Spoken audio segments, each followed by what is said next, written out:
Ya ure filime gake gake witonda cyane kimwe mu gihugu n'abanyarwanda kuba umugabo Zuari Pacino ari kumwe n'ibyamamare bitandukanye nza mbaye ibyanyu rebe filime bimeze biti nyereke mu Rwanda ufishe mu gihugu n'abanyarwanda mwana w'Imana mbaye ibyanyu bimeze biti Karuve n'imbanda akubwira atomenye igisobanuro cyo kuba umugabo bimeze biti rebe gake gake kuba umugabo ntago ari ikintu cyoroshye. Are you ready? Are you in? Broadline filime y'umwaka filime yacu ibintu hiryo nino filime Chimaka Fireman hakona guhibye. Okay. Ati nabyo mbona bitankoreye ibintu by'amayoga no gusinda. Ati famille mpigira hazaza ntigitira. Gushaka kwigira rubanda rukuvangi. Sabiga komeza kugorana urebe. Bakeneye ko amazani 7838559 tugakomeza kureba ibyo ari byo. Ugomba kuraho byose wagapepera kibazo cyose cyaza n'ingo gukemura hari ikisi dutuye manira ndadusengera bimeze bite ati ku rugamba twakura imidari mu ngo twahasanga imidari tukahasanga imihari bimeze biturebe. Okay. Ibyo kwihagararo biraranze aho menye igisobanuro bimeze biti.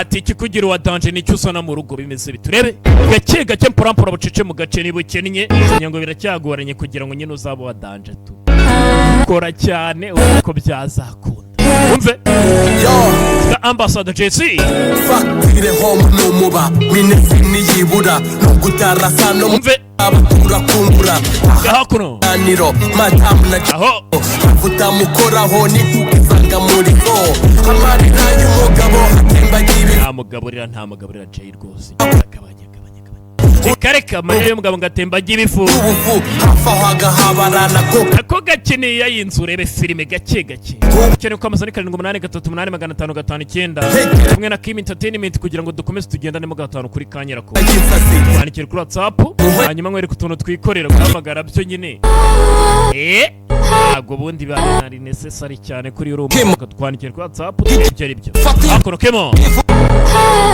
akono bundi Kimu obe igitumo fatinga mbatu kivu ukachukubiri naho wahoze kwifuza guta igitumo fatebe cyuka promoting tandukanya Kimu wobu nakira ati gitandukanya Kimu wobu nakira bitara cyane brigoni damage dasabwa kuyizaga imshaka tinyenyeri yakugomba kuvura Broadline filime y'umwaka ni Action filime ibintu hiryo nino filime gutwara tu award hirya nino hakuno baterekanye batemo namwe banze murebe ibyo ari byo bwose ibyo ni ibicyo abanye ninja bari mu gutanga cy'ubukene bw'amayekadande nimwe mu ntego z'umugabo urebe ati ku rugamba twakura imidari urugo twasanga imihari harubwana haje ubwanwa nta muntu ugomba kuririra amadira atemba ajya mu nda nicyo cya danger nicyo kizima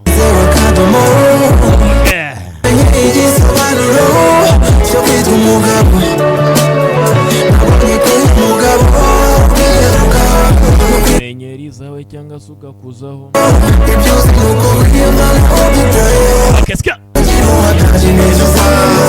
Broadline ya namuruko piro kugahiko sanze kujaba kureba fo kuri mission blood pain attention sinzatamira umusaya ndinda gatwe kanje ndibari cyo binsaba tuzarya n'abariko turye dushima Imana ubundi dufe kumva neza ntaho byava kanje n'umugeri tample zanje n'ibiceri gukura ntabese ubushake bamwe muri twe ababyeyi ntabo twigeze nakwiga nakwiba ntakeza biteze nakuze mbaje umusani nafate mu minanda naswigise bitanda bana paji mu mihanda imbavu bazi kantu naje nabusigicwanga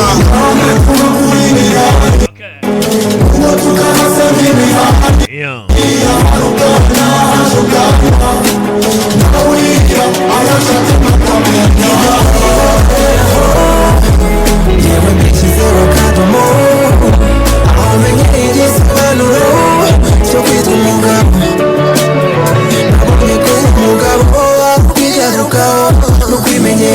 cyangwa se ugakuzaho ibyo uzi nuko wiyumva naho ubayeho ikikugira uwadaje nicyo uzana mu rugo.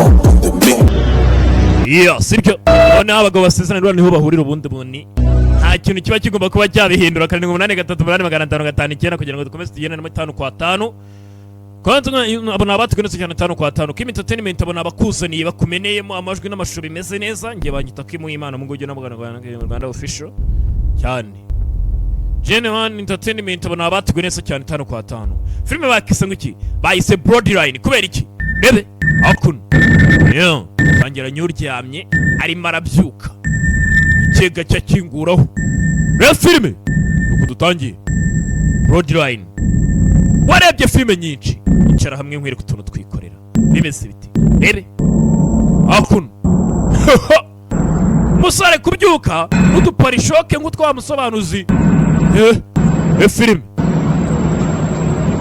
filime gake gake bimeze biti yarabyutse n'umusore dutangiranye byagenze gute kubyuka afite ka pisto mu ntoki kabucura afite imbunda filime arisakasaka sasa hakuno afite ikarita filime gake gake turi gutangira kureba hano hari kamera ziramureba imbunda hakuno ayikenyereraho n'umusore dutangiranye ikarita afite iy'akazi ntabwo mbonye ngo ni iy'akazi bwoko cyariko ni iy'akazi gake gake bimeze biti byagenze gute kuki umusore tumusanze hakuno rebe hakuno bakise Broadline YNKE Kimu entertainment yabita Kimu Rwanda official ngo ujye n'abanyarwanda papa wabo bayibyanyu umunsi kundi ibyo bintu mwigize ibyo bintu mwikoze hakuno umusore kureba hakuno magazine ashyira makuramo panga neza ayikenyereraho urebe filime undi musore uraha bicakaza gake gake kureba hano nawe afite ikarita reba filime arangije avaneho hakuno ishati yari yambaye ajugunya hariya asigara na t-shirt hakuno sasa amasaha 10 nangahe 7 hari wari urimo arikora hakuno ariko banareba match igipfunsi ari igipfunsi gusa ibikoresho byo ni byinshi mu rubyiruko hakuno rwararangiye ebe mpamvu ubona nka leta y'u Rwanda tuba twagize tukagera gutya ntiti reka duce ibyuma n'amayoga ya make turebe ko mwamera neza vagiye mfite inzoga ngo nshaka kunywa ibiyobyabwenge bindi we mi primo con esta mierda akira wanakururamo cómo lo watem we mureke we hamo byara wawe imyanda mwihorera aha nta kibazo niko kutagerageza nabyo ni ikibazo de todas maneras mali byo ntago ari ibyanjye hagati urakoze gizajya ninywera amayoga no pues es caso kandi mujye munywa inzoga zeme mwabaturage tranquilo Néstor todos somos carnales aquí yo nada más digo me y qué izi bro bitware gake gake chingados dijiste Néstor yuri kuvuga se n'ibicyo waki kambere bebe ntacyo byose bimeze neza naribi mejor okay sawa trata en la pelea vareba mu rwano hariya gabanye ibindi filime nuko dutanye filime yacu nababwiye ngo kunywa inzoga zitemewe tugufata ibipingu ryamba inzoga za make ubundi muzinywera iki mwagiye mukora ira bintu ngo nuko urumva na babantu cyanze cyara abantu bari subire guhinga abantu bamamazaga ziranzoga za make ntawe mvuze usibye ko nyine ikimotsi ari cyubuhamije downtown hakuno listen yeah we're in America mali turi muri Amerika ariko muri Amerika you're in downtown DC vamani muri downtown DC umujyi DC capital yeah mu mujyi hagati mani la capital cyane got it byumse fresh fuck bebe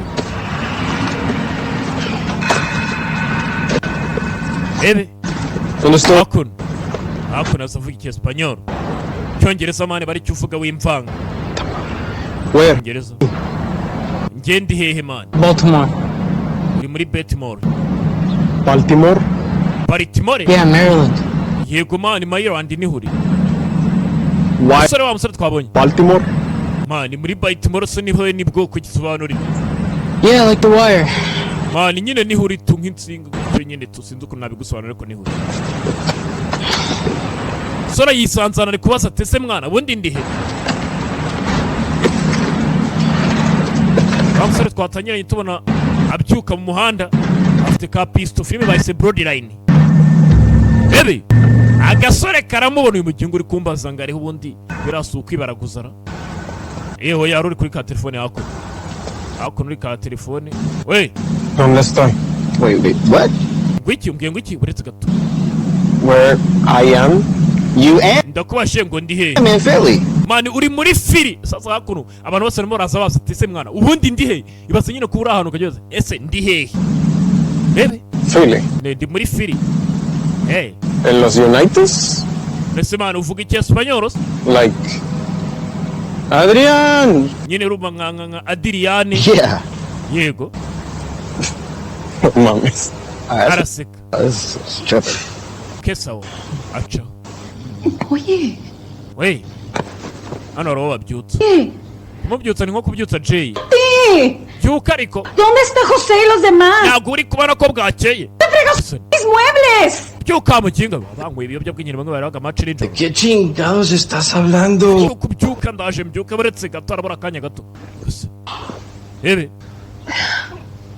Perdón, señora. Mbe burya bwakeye bingana gutya. Ah, cabrón.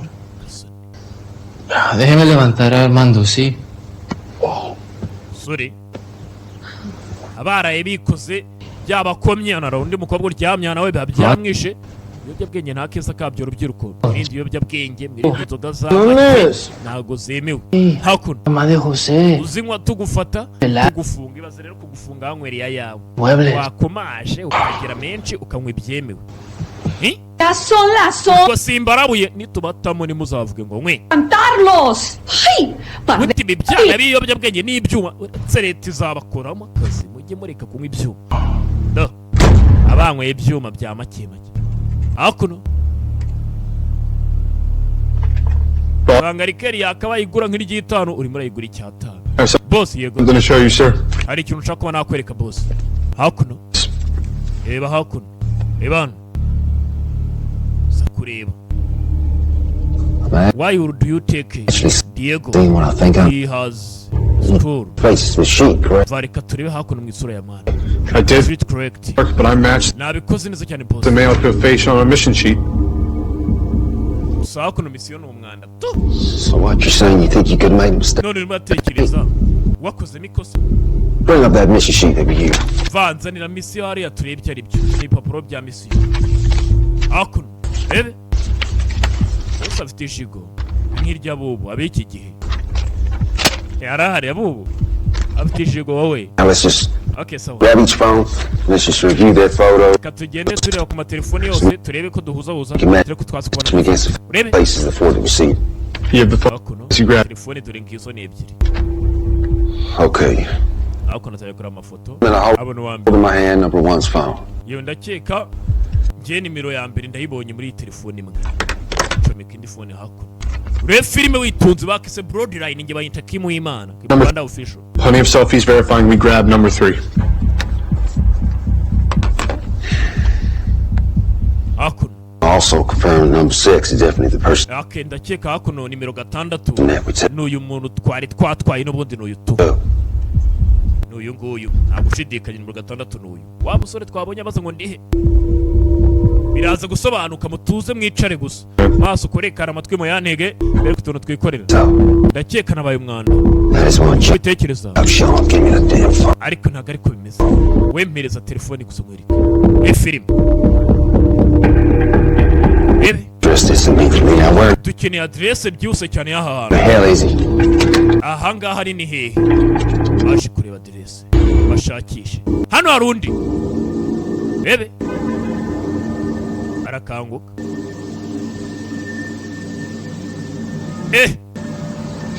we yakabyutse bebe yabyutse atyo da yabyutse hakuno afite ka pisto or shit ndawera ntabwo filime si intambara kandi ibi bintu nawe afite ikarita maze witegereza akantu ku kandi kuki barimo barareba hakuno kuri GPS irimo irapinga gake gake. Close to where we dropped him off. Hakuno GPS irimo iravuga ko yegereye ahantu twamushyize neza cyane, ntabwo arajye kure aho twari twamushyize. Tu GPS sore genda gusa n'igikuri angana nka kadahirima, afite ubumuga bugufi kuba mugufi nta kuri kibaho. Where? Hehe Downtown. uri muri downtown mu mujyi. Downtown where? Downtown Downtown nyine ya hehe? DC. Downtown yo muri DC. Keji neza cyane hano munsi Downtown tu. Siso. I'm fucking ready to show. Kusibi nibiki kwe. Abangaba nibo bashenye barabana ariko ndi kumva bitewe n'amagambo bari kuvuga. Get the fuck out of my side. Yes, sir. Twagenda urangitse biri wamugiye. Sorry, sir. Yanganye ko bareka nihute. Hard to believe, Kanihute. but last night I was home in Matamoros, mate. Ijoro ryake narindi mu rugo. Going now. Ndi kumwe n'inshuti zanjye. Here. None hakuno dore niho ndi. I got here. Nta gitekerezo mfite cy'uburyo nageze hakuno. Right. Yego se. Well, neither do I. Ubwo hari ikintu nkeneye kuba nakora se. Ubwo ahita bati baba basinze umukobwa niko bari kwivugira babanyweye ibyuma baciye. Can I ask? Como Nabaza se wabonye ingaruka z'ibyuma urabinywa bugacyo utaza ahantu uko wahageze. pajamas?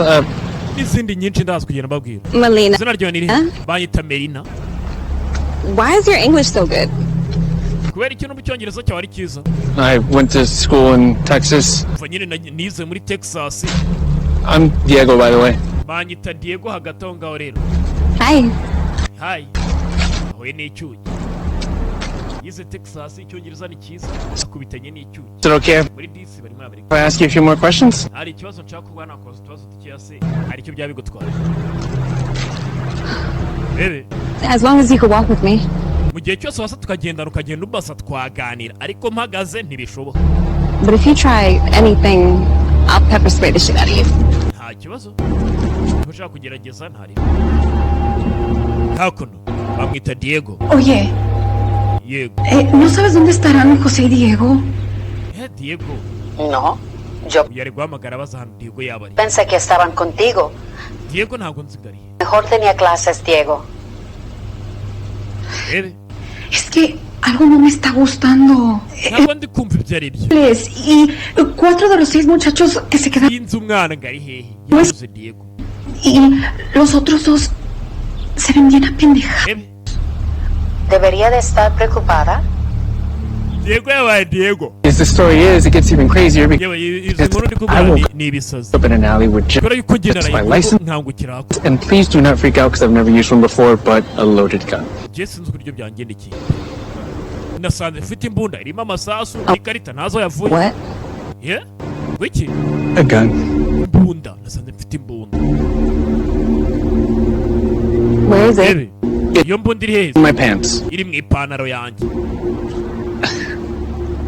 Wabwa araseka. Can I borrow your cell to call my family? I promise I will pay you back Nyine wamfashije se byibura nkahamagara mu rugo. eventually. Nzakwishyura pe. Gerageza umfashe umwe nka ku mayinite ntihamagare mu rugo. Nzakwishyura. I don't take pesos. Ntabwo ntekereza ko biri bukore. Wazanyishyura. Kujugunya imyanda umukobwa bahuye. Doesn't work internationally. Ntabwo seri yanjye irimo irakora. Sorry. Ntabwo ishobora kuba yahamagara hanze. Ihangane rero. No reason for you to be sorry. Yewe nta mpamvu kubwayo yo kuba wansaba imbabazi. Kuko nakusa unkoreye. Look, I gotta get back to work, Mva reba hakuno. Mfite rero kuba nasubira mu kazi. but meet me back here at 8. Ariko dushobora kuba twaza guhurira hakuno saa 2. Subire mu kazi baze guhurira hano saa 2. Filime. Gake gake. Give me the gun. What? Mereza iyo mbunda. Give me. Wiki. I can store Mereza iyo mbunda. that way you don't gotta walk around with it. If you're part of the craziness, will you just kill me now? Nase urashaka gutwara iyo mbunda ushaka kunyica kano kanya. Oya ibi ntabwo bisekeje. Work. Ngiye gusubira mu kazi. Ariko iyo mbunda yimereze. Ubwo imbunda arayimwara. Eat, unless something happens to me. Don't say that. Uze kugaruka saa 2. Wivuga gutyo ndi bugaruke we tuzi. I'll see you later. Tuze kubana na nyuma. Acha. Why are you doing this for me? Nese ko ari kiri kunkora ibi ngibi. Because I hope someone would do it for me. Kubera yuko ndakeka yuko hari umuntu ushobora nanjye kubinkorera. Make sense? Niba ndi kugufasha kandi ndakeka birumvikana. Kugufasha nanjye sinzabura umfasha. Yeah. Birumvikanye birumvikanye. Rere. Thank you. Urakoze. Kuvuga dore urya murebamo. Urakoze. Nawe uzakore. acaho umusore ni ikigoryi yahuye n'umukobwa bwa mbere amwatsa imbunda yari afite atazi ngo yakuye he arayitwaye garuka hakuno kuri wa wundi nawe wakangutse avuga ati sa hano undi ni hehe bimeze bite wagwana what's going on aha n'abandi bari kwigendera gake gake nawe byamucanze abasore bari ahantu bari kunywa akantu nijoro bakanguka barahatandukanye umwe ari hakurya undi ari hakuno undi hakuno ari kamera time nicyo gihe ati mu ijoro ryasamiye byose bimeze neza ntabwo bigora ntabwo bisaba gukorera bwabaga da yinjira hakuno muri supermarket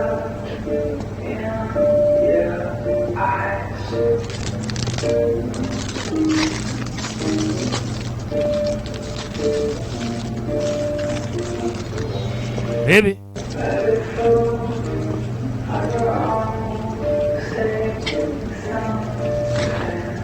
Hakuno yikatisha supermarket yagura utuzi arabanza yitamo bazi niba nayaguze niba afite ibicwa ntabyo nzi we gusurebe filime kuba umugabo si ikintu ibibazo singaye na mushuti hakuno mu soko ntangira gutunga imbunda ucuruza mu soko hakuno ntabwo bumvikana nabwo icyesipanyoro ndakavuga icyongereza hakuno efurima yitonze hindukira gake sekiriti imbunda wa mutabo yo gucuruza na squat nakufite agatafari we ufite ati yo bitch akuza kurya ibyo buntu watwarangwisha Thomas wari uwo bakorana Thomas ararashwe gusa nawe wari umutera murashe samagara iranze hakuno tururamagana na polisi ari umuntu wari utwinjiriye ugire vuba hakuno yo ikikatisa ebe Diego genda hakuno mereza 30 barara baraha Bona rira dage man urabona igajyana igisozi mwana ukeneye kimwa urashaka iki Wachi ibintu byanyu mwese muve hakuno You don't even know who stash you stealing. mani bimeze bite urashaka kutwiba niga Cállate, cabrón. wey icyesipanyoro cinco Ay, chill. va mani tuza bro tuza ariko tuza bebe It's your funeral. ikiriyo cyawe akiro arabasaka Motherfuckers. ngamugende mufe hakuno se mwabigorye fuckers Bringing this unfolding hakuno mu makuru sasa story of an illegal immigrant from Mexico who murdered a shop owner in downtown D.C.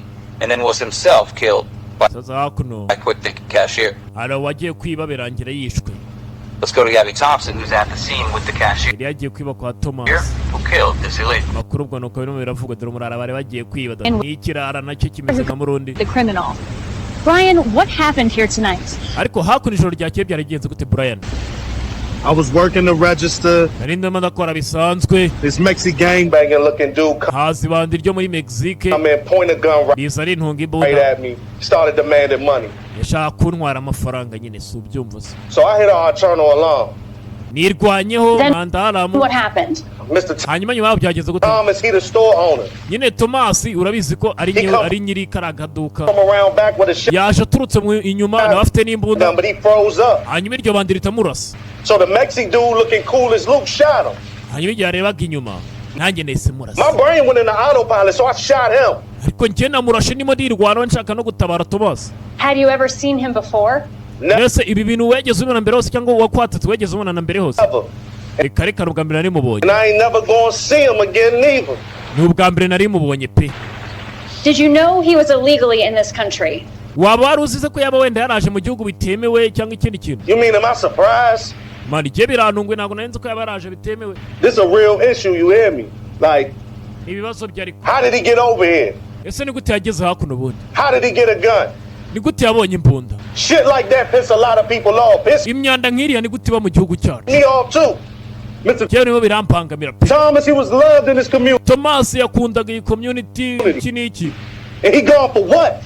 ariko reba uko yabaye. Y'all keep letting criminals like that over here. Ni gute abanyabyanga barabinjira mu gihugu? Hano hari bireba agaseka. Peace, Mr. Thomas.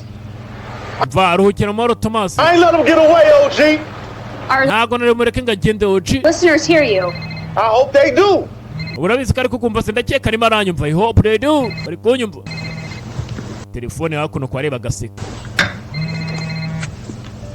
Wamugani biracanganye ni gute umuntu aza mu gihugu bitemewe akazanamo n'imbunda akageramo indani mu mujyi hagati. Twabonye ko abantu nabo batari kumenya uburyo ki baje hakuno mu gihugu. Good evening, sir. Umugoroba mwiza nyakubo. Yes, sir. Iyo gafande. Very, very pleased myself. Could not be prouder of the team. Rwose ibi bintu biteye ikibazo. Tugaruke Philadelphia. Varanisi. Ebe. Hello. Is there anybody inside? Hari umuntu waba urimo indani se? Couple went in a few hours ago. Amasaha make yaratambutse. Single guy went in too. Thanks. Hari abasore binjiyemo indani nabo. Urakoze. Let's grab our supplies. Kadupakira utuntu twacu. Pakira utwangushye. Tutubaga berekere. Kira bo witamo mu kwitutuzi akaneke nibyo. Munekera ujugunya. Ariko narumva baragwira. You still thinking about nursing school? Yep. My application's in. Asha kuna hari ikintu cyakirimo hakuno application zanjye zirimo indani hariya. It's impacted my family and this experience is really ingenzi ku muryango wanjye ntago utambuza kuba nahaza ngo ndebe ibyo ari byo. Hakuno gake barimo indani bagenda bakubitanye n'unda. Nyangana gatunya kubo. Sir, can we help you? Urangara kurura. Tugufashe iki? Arabihorera. Bebe. Biraza gusobanuka mwe mwicare mutuze murebe filime. Kigake. Yarakuno indani. Barimo abandi benshi. Shyira mutuga. Uragufasha ni ikintu cya mbere cy'ingenzi uzafashe mu buzima. No, they seem unresponsive. Sinzi ariko hakuno ndabona nazo kwemeze. Nabari indani mu nyubako. Do. Bebe.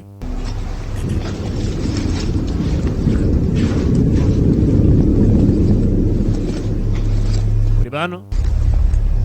Komeza imbere. Excuse me, sir?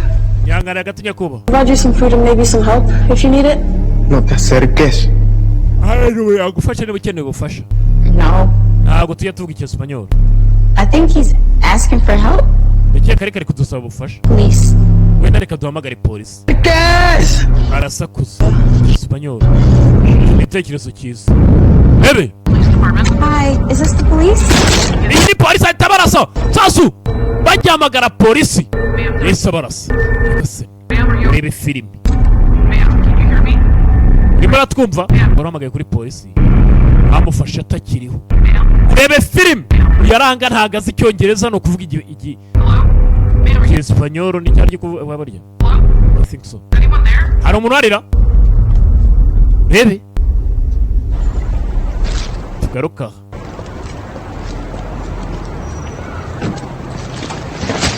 Wow, wundi ujuzana imyanda. Ari hehe? Ari hehe? Fucking name is not even supposed to be here.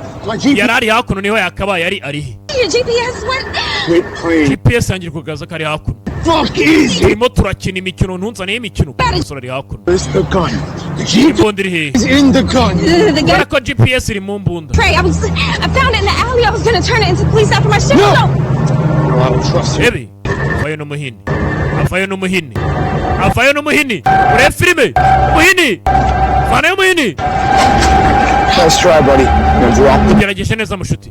Akiri iyo tiyo hasi. Uyu nguyu natabara. Ure filime. Kumbe GPS bari kurabana basore ziri mu mbunda. Dukoze ibiki? Yewe. Ahubwo avuga ngo dukoze ibiki? pepper spray. Yesu Kristo. Yatira kora. Ese neza? Filime witunze gake gake. Arapfuye. Aza hakuno. Yewe aracyari muzima. Usikura uramutseho umukobwa ufite ahantu huriye cyane. Twamenye ko umuntu ari muzima. Bebe. Yageje. hakuno afite n'ikarita aragaragara nk'umusirikare Ex-military. ahari wenda menya yaravuye mu gisirikare ex-military. Take a picture of his license. Fata ifoto turebe hakuno na license ye ushyire muri telefone yanjye matwereke rebe tayari bafotora hakuno perimiki berekere. I need to get you out of here. Nkeneye kukuvana hakuno. Let's go to my grandma's house. I can ask if she'll lend you the money to get back to Mexico. Ngiye kureba ko nasaba njye gukora amafaranga hanyuma usubire muri Mexico. How does he know who I am? Yamenye gute bundi uwo ndiwe naho ndi? I don't think he does. It's just crazy. Ntabwo ntekereza ko yarabizi. Ibintu ni ibisazi. Someone gets me mixed up in some crazy shit, and now both of Hari umuntu wivanze mu ibintu. our lives are in danger. Hano kanya njye nawe twese tumaze kujya mu byago. Bebe? No, leave it. Oya mwihorere. Koro. Something goes wrong. Ntabwo nshaka kubikuvanga Maria. Already involved. Yeah. Oya namaze kubyivanga. But Diego. Oya. Diego. Hari ukuntu uhura n'umuntu mwiza akakwifashiriza. Kigabo abaginga imbunda bayita hakuno. Amasaha 12 ashize. Kwereke. Bebe.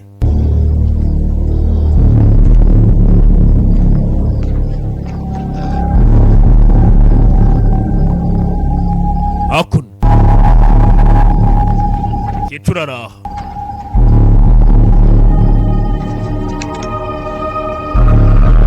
Hejuru. Hanze hari abari bariyo bambaye batyo. Come on. Hakuno. Kanda kana kariya. Kwereke. Cyagiye bano basore bari aha basinze zabakomye. Barabinjiye hano. Bari bafite amazina yabo. Hano hari bane. Bravo. Subije nyuma amasaha 12 imbere yuko tubona bari abantu bafite imbunda bakanguka bari hariya batangira kugenda barasana gutyo. Waje arabapakira muri ryaka papakiramo imirambo. Antomoros muzike. Telefone. Ebe? Delgado. Yego. Delgado? English? Yep. Detective Delgado uvuga icyongereza mwana. Detective Blattner, DC Police Department. Detective Blatton, Police Department muri DC. We had a murder here in DC. It seems like the perp was Habaye ubwicanyi hakuno muri DC ubwo ni muri Amerika. one of your best. Jose Saramaga? Thanks for Joseph Saramaga uwo muntu waba muzi. the compliment, Blattner. Saramaga leads a Saramaga leaders. nasty gangs of killers and dealers here in Matamoros Co. Uwo muginga n'urasanzwe ari umuntu ukora ibintu bitemewe hakuno muri Matamoros. That's like Bamwita Coco. for nothing really. What Nta kintu cya danje gihari. on the streets they say chuchu Ariko hakuno ku muhanda bajya bavuga yuko cucu bisobanuye bamwita ngo cucu. fits. Bisobanuye misfits. So here's what we know. Saramaga Hakuno rero icyo tuzi. Saramaga is a corner store. Downtown yinjiye hakuno ahantu muri kona ahantu bacuruza DC. downtown hakuno muri DC mu mujyi nyine yinjiye mu supermarket. Never heard of him or his gang. MPD Chuchu. ntabwo yigeze mva ibintu byinshi ariko yahoze muri genge bita ngo ni cucu. He says no record of him coming legally or illegally to the States. So gusa hakuno muri Amerika nta cyana kimwe yari ahafite. he's a criminal ghost. Bivuze ngo ni umunyabyaha w'umuzimu. He's a criminal ghost. He kills the owner and is shot by the cashier. Did I miss anything? Gusa yishe nyiri iduka irangira n'abapfuye. Haba hari ikintu nibeshye? Yeah. Yego. Why? Kubera iki? Exactly. Exactly. Garuke hano. Hakuno. Waje hakuno ku modoka. Bebe. Please don't hurt us. Shut the fuck up and drive. Matamoros. Ceceka ufunga umunwa utwara imodoka. Serious. Tugiye muri Mexico. That's Ntabwo ukomeje. thousands of miles Hariya hari mayiro zirenga 100. Ntabwo twagendayo mu modoka. My baby Mayiro 100 ntabwo hazigendamo mu modoka. can't make that kind of trip. Kandi umwana wanjye dore ni muto ntabwo yagenda urwo rugendo rwose. Ntabwo uruhinja rwagenda mayiro 100 mu modoka. Anyone here from Sean? You gone? Hari umuntu wumvise urusaku? No, sir, nothing. Oya nyakubahwa. Track his phone. I need him now. Just need a second. Ini akanya. Hakuno hano twabonye ko ari wa nyirabayazana. Give me phone. I need Gereza telefone. Drive! Ini map. Stop! Twara none gira vuba. Akana nagahinja. Rugabo rufasha umugore ushimuta ngo atware mayiro zirenga 100. Mayiro ni nyinshi. Hospital? What hospital? Greater Adventist. Ku bitaro kube bitaro. Here's the number. Greater Adventist. hakuno hari nimero uhamagara kuri ibyo bitaro bonyeho umwe mu babo. Oh, yes, son. Hano ni kwa muganga yego. I'm looking for a possible patient named Mark Rock. Ndashaka umurwayi. I'm in, waje ngaho. Out of this morning. Yaje ryakeye cyangwa muri iki gitondo. Uretse gato mbanze nkurebere. Yes, sir. He was admitted earlier today and is Yego rwose yaje uyu munsi. being kept for observation. What happened, ma'am? HIPAA happened. Byamugendekeye bite? Meaning I HIPAA happened. can't say another thing. Sobanura ngo nta kindi kintu navuga ku by'umurwayi. Can Yego ndabyumva. that possible? Navugana nawe se niba byashoboka. You can ring the room he's in for you.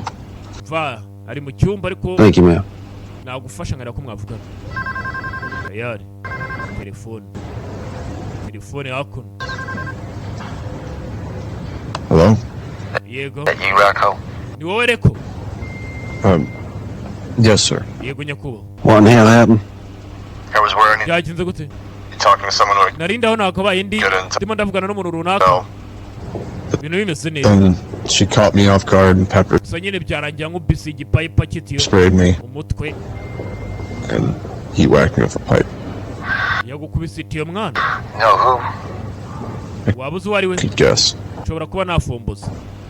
I agree. Ndabyemera. Go in a few hours. Not a race my mistake. Well, actually, there's no need. Nyina amasaha make nkakosora amakosa nakoze ibyo ntabwo bikenewe. Going well, everyone. Hano kanya. No. Ibintu biri kugenda neza kuri buri umwe abantu bose barishimye. Let's see for 3 seats. Rero kuba kwazi uko byagenze no kuvuga urakizi. Ndabizi nyakuba. Just heal up and come back and... Don't worry about him. He simply vanished. Not everyone causes chaos, right? I heard it. Ebe. Ndakumva. Kozi wabo wafashwe. Kubiswe yagera ngo kwa muganga ibyo. Hakuno kajugujugu. Film. Don't come out immediately. We're coming in. What is zivayo? Okay, team. Okay, team rero. An armed individual that we believe is high on drugs. And he Shakuno gushana n'abantu. volunteers. I want the girls back with us. Shaka tugarukana abakobwa twembi abashimuse ngo yashimuse abakobwa. Kandi mindani hinjwemo abakobwa. Twiti mu cyakurya. Mu cya gatandatu bere kuturu twikorera. Ibumoso.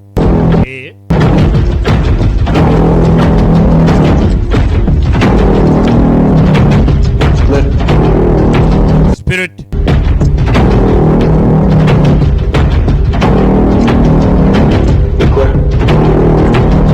Clear. Ikintu kiriyo. Rebe, keke cyo parampara squat bivuye bano baza barasa. Sakunya. Hakuno. Twashyiraho urumuri. Sindani baje gutabara abakobwa. Hano hasi hari imirambo ibiri. Nta muzima hari ntawe. Hari indi sinyari hari se? No, sir. Nawe nyakubaho. No. Clear. Number 6. Let's go. Dukata iburyo.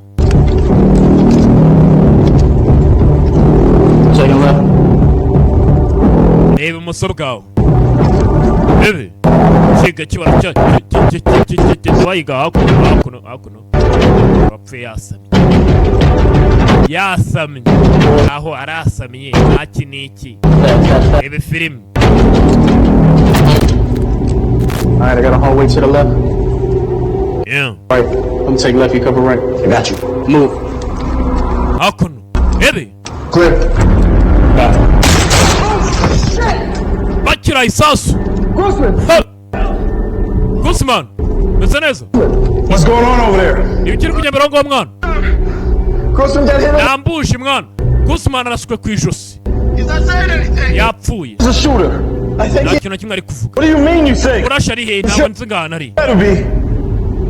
The shot came from the right side of the room. On my 6, let's go, let's go! Twagiye mwana.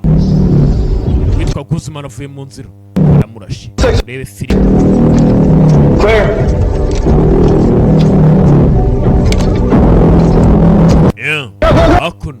Twagiye mwana twagiye abaso. Clear. Hakuno. Ese bari abantu.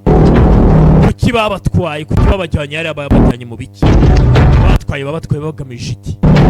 Twabonye kuriya. We have you surrounded. Asanze ari ex military wavuye mu gisirikare. Oh, we'll end this our way. Kwinjira amasegonda make yarabumva. Hakuno. Sasu. Masaka ni kamwe ariko sinzi. Reba filime bakise Broad Line. road what? Road line. Rebe agabo baragacucumye shaho. Rebe. Hi, Grandma. Nyogoku. Grandma, this is Diego. Nzanye na Diego Nyogoku. Hi. Sete Diego. Raho. I got something for you. No, Ari kintu ngufiti. Do it. Okay. Basha. So, Rero. Diego is from Mexico. Diego aturuka muri Mexique. Back home. Kandi akeneye gutaha. Is there a family emergency? Ni ibibazo by'umuryango? Not exactly. Nyine ntago ariko bimeze. It's a crazy story. Ni inkuru y'ibisazi. I think Diego was taken in his sleep. Diego yatwawe mu gihe arasinziriye. With a loaded gun. Yisanga hakuno afite imbunda irimo amasasu. Gun. Imbunda irimo amasasu. You know, sounds. Ibintu ndumva biri dore kumvikana birasekeje. Ujya mbona kuri televiziyo. Oya ni ibyanyabyo Nyogoko. Did the two of you meet? Mwembe bari niko mwahuye muti. I was working. Nyine ndi mu kazi. Last thing I remember, nyine ikintu nibuka cya nyuma. Nari ndi kumwe n'ababyara banjye. Turimo turareba televiziyo muri Mexique. Up in an alley, totally disoriented. Icya kabiri nakangutse ndaho ngaho nyine ndi inama muri DC. All I ask from you is that you respect this home and my granddaughter. Absolutely. I know this is going to sound even crazier, but I'm a medical student in Mexico. Nanjye ndi umunyeshuri wiga ibijyanye n'imiti muri Mexique. What about your cousin? Hanyuma ibijyanye n'ababyara bawe? I don't know. Bari ntago mbizi. Because I can't call international on Melina's phone. Kubera yuko US too. Sinshobora gukoresha telefoni. I don't reach him. Iyo Melina ngo byumvikane. That's the reason I'm here. Hari wenda hari impamvu naba ndi hakuno. I was at his place when this happened. Nta kintu byapfa kuba gutyo gusa. Drug dealer and gang leader. Kubera ko babyara banjye n'abacuzi b'ibiyobyabwenge. Sinzi impamvu ndaha gusa nyine ababyara banjye bo ni abanyabiyobyabwenge bakamejeje. Cyiciro arumirwa. My parents overdosed when I was a child. Ababyeyi banjye bari hari igihe nari nyiri umwana muto. I'm so sorry. Mbabarire cyane wihangane. Urakoze. It's a world that no one has control over. Even though everyone hari ibintu umuntu atagomba kuba yakontorora muri isi. Thinks they do. Kabone niyo haba ari umuntu utekereza ko yabikora. Absolutely. I'm studying the brain. Ariko njye ndimo ndiga ku bwonko. Impulse control and denial are all key components. Rero ko nyine nazabona ibintu bya danje nkavumbura. I hope you solve it. Kanizere ko uzabikemura. Shaka umuto wo guca ibiyobyabwenge.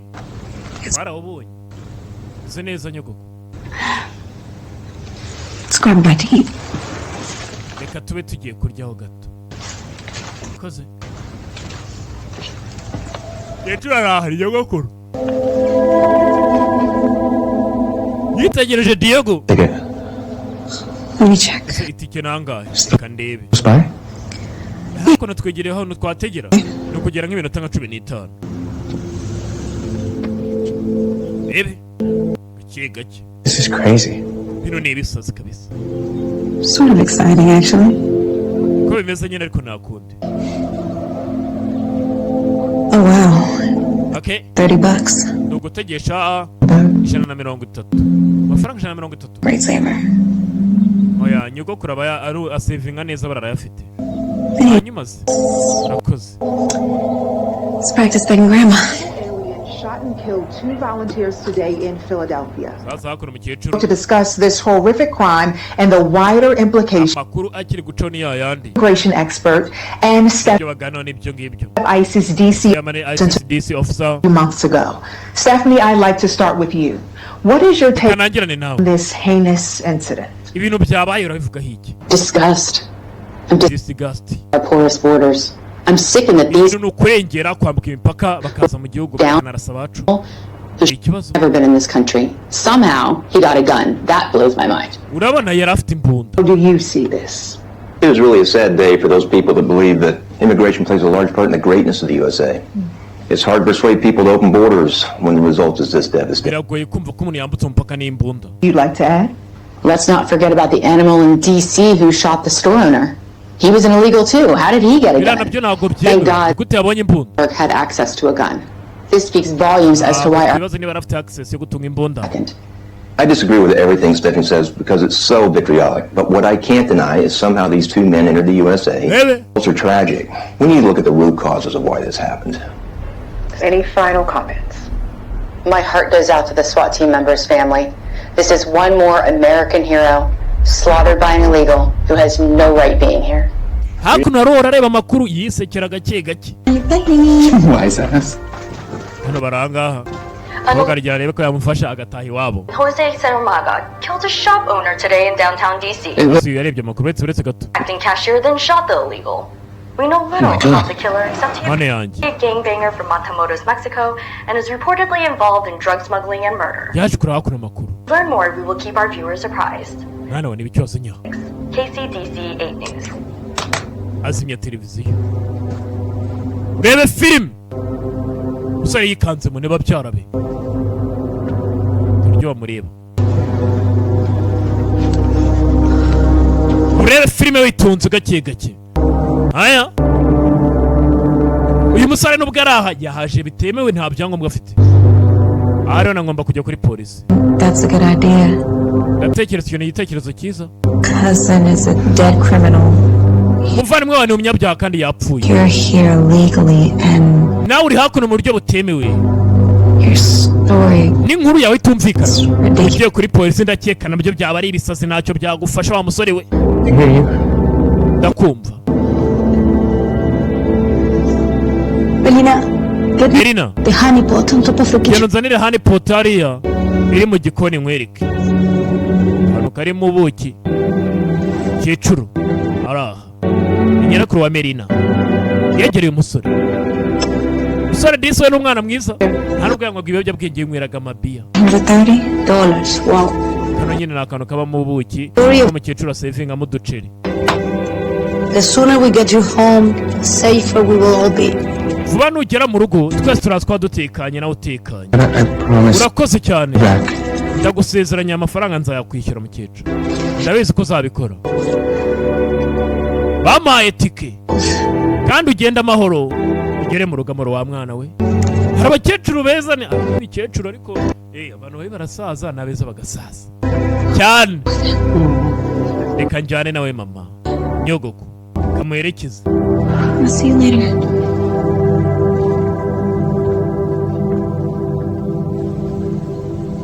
Detective Delgado, yo soy Beatriz, la mamá de Diego, y ella es mi hermana Sofía.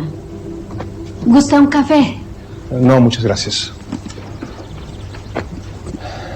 Y más sentido pésame, señoras. Sofía, ¿me puede contar todo lo que sabe?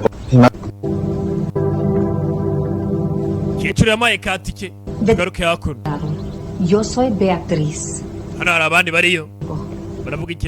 Hermana Sofía. ¿Gusta un café? No, muchas gracias. Y más sentido pésame, señoras. Sofía, ¿me puede contar todo lo que sabe, por favor? Desde el principio. Anoche, José y sus amigos y su primo estaban en la sala viendo la tele. ¿Sucedió algo fuera de lo normal? ¿Una pelea? No, para nada. Al contrario, yo pasé por la sala un poco después de la medianoche porque me levanto durante la noche y los chamacos estaban dormidos. ¿Se acuerda quién estaban ahí? Mi hijo José, mi sobrino Diego, que hasta está estudiando para ser doctor, pero igual, desaparecidos, y unos de su grupo. ¿Su grupo? Una pandilla o grupo, o como se llamen. ¿Sabe quiénes eran? Uno se llama Néstor. Es un cochino nada más de verlo.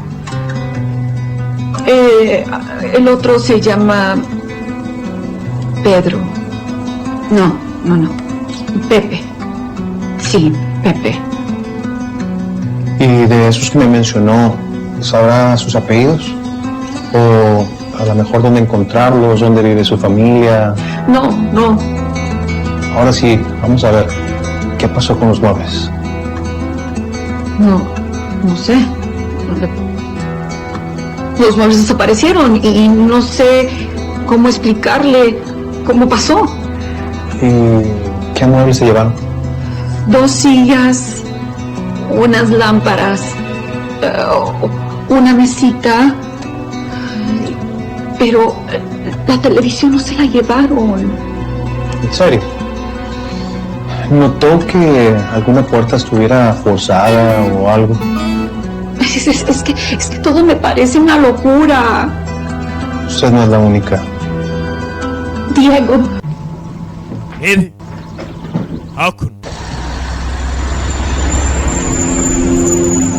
Ana ugomba kujya gutega agasura muri Mexique. Diego. Irina yamuherekeje. Hakuno. Bategera kuri bisi kuri arite mu cyapa. Umusore ari. Bad a bit waiting here.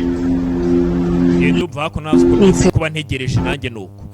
But bus departs in a few minutes. Gusa nyine bisi mu minota mike iraza kuyiparitse naribi. Hakuno. You're my guardian angel.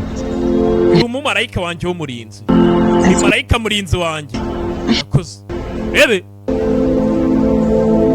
Irina. I'm gonna miss you. Diego. Nzagukumbura. This craziness. Ibi bisazi nzabikumbura byabaye agata. Wait. Okay. Ikiz. Filime. Banyagakomo, niba ari agakomo, niba ari ibiki. Akangaka barakamera nzakenjwe cyangwa nzakishimire. Ariko ko narabikoze. Ariko jewelry for except kano kanya. Reka nawe nkaguhereza. But now I understand. Rebe. No. It's crazy. Abantu bakubagana. Nibisazi. What do you think? Ariko se kubitekereza hiki. It's your decision, but no mwanzuro wawe. I love the idea. Ariko igitekerezo zanye ndagikunze. Filime.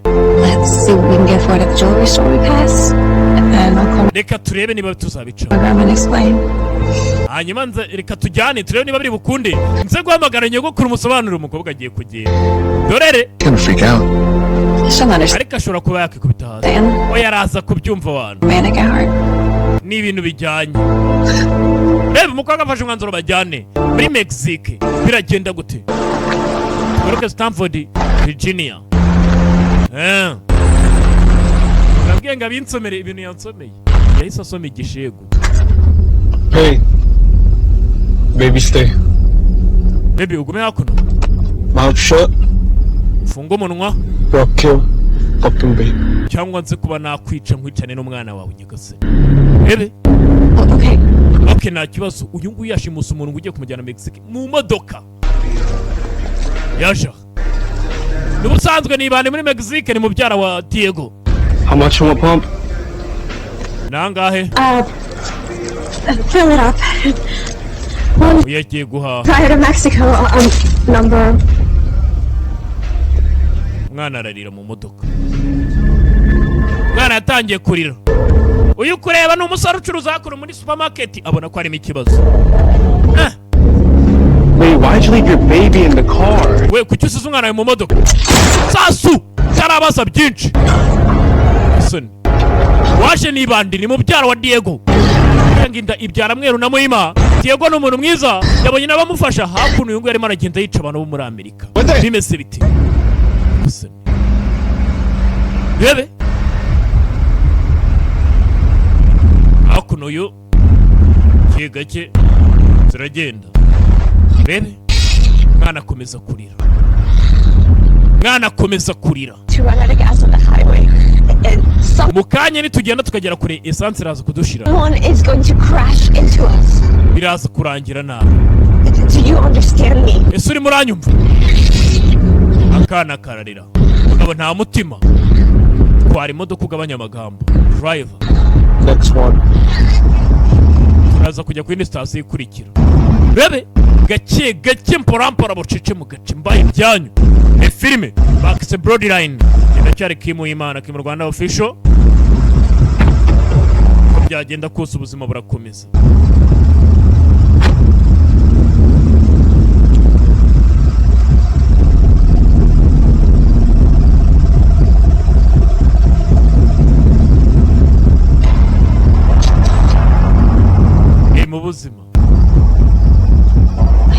bimeze ariko Right by the pump. Leave it open. To save her. Tumutabare. I'm not gonna kill you. Ntabwo ndi buze kukwica wa mugore. I'm not gonna kill you. Unless you make me.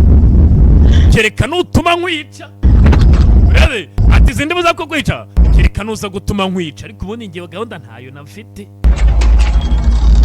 Umve baje guhahira ahandi. Ahambere basize bishe umuntu bashije ngo kuki mwasize umwana mu modoka. 3. Aja. Barimo aratitira. Tubona ko afite n'ubwoba. Bimeze neza, bimeze neza. Aza kunywa esanse. Bebe. Kikaba kiraha. N'ubusanzwe asanzwe ari ibande muri Mexique.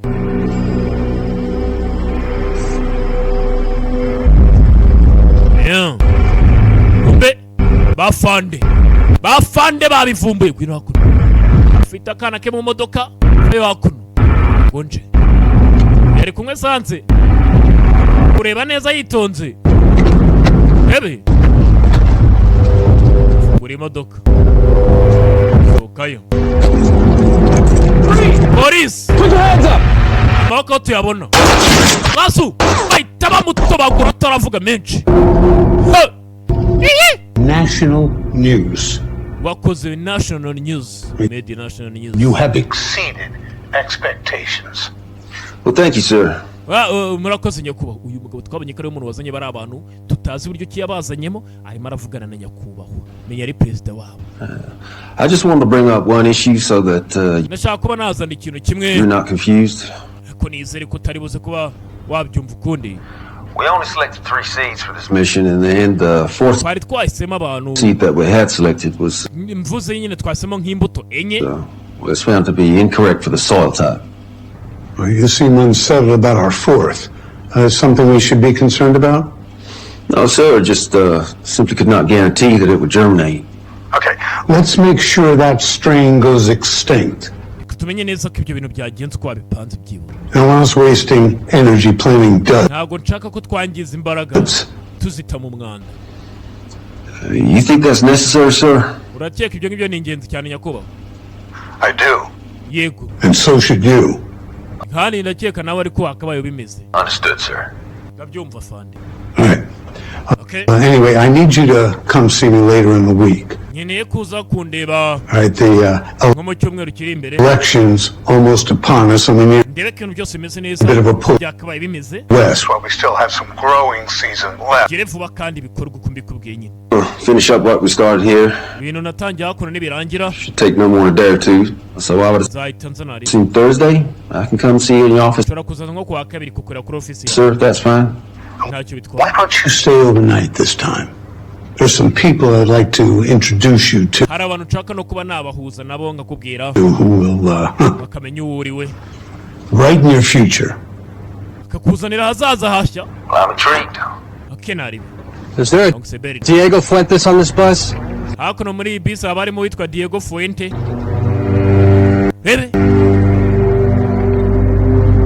Waje ashaka Diego Fuente. Yes, sir. I'm back here. Diego shandi hakuno inyuma fande. Come with me, please. Waza tukajyana ndakwinginze.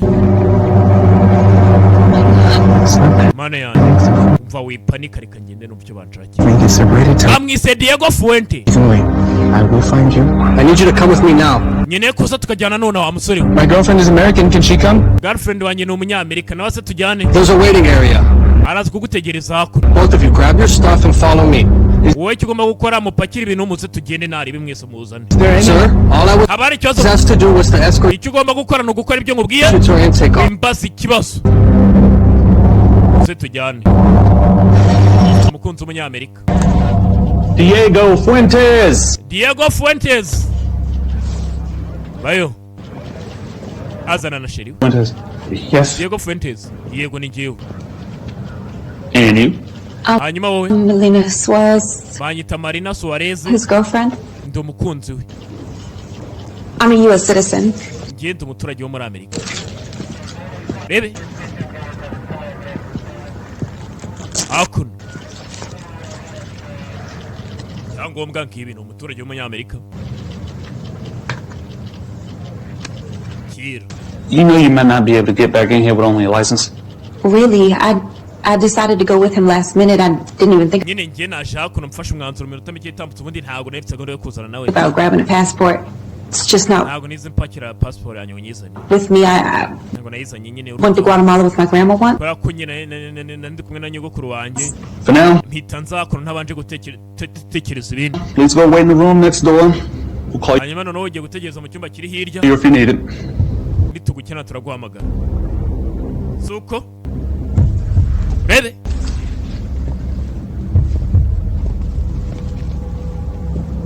Do you have any form of identification? Waba ufite My license. Cyangwa cyangwa ikindi kintu? Yego mfite perime yanjye. Here you go. Hakuno. Ayitanga. Bebe. Harayimusubiza. Mr. Fuentes, you would nyakwa Fuente. Because we do not show you legally being in the USA. Zatuje gukura muri bisi kubera ko winjiye mu gihugu cya Amerika bitemewe n'amategeko. You're correct.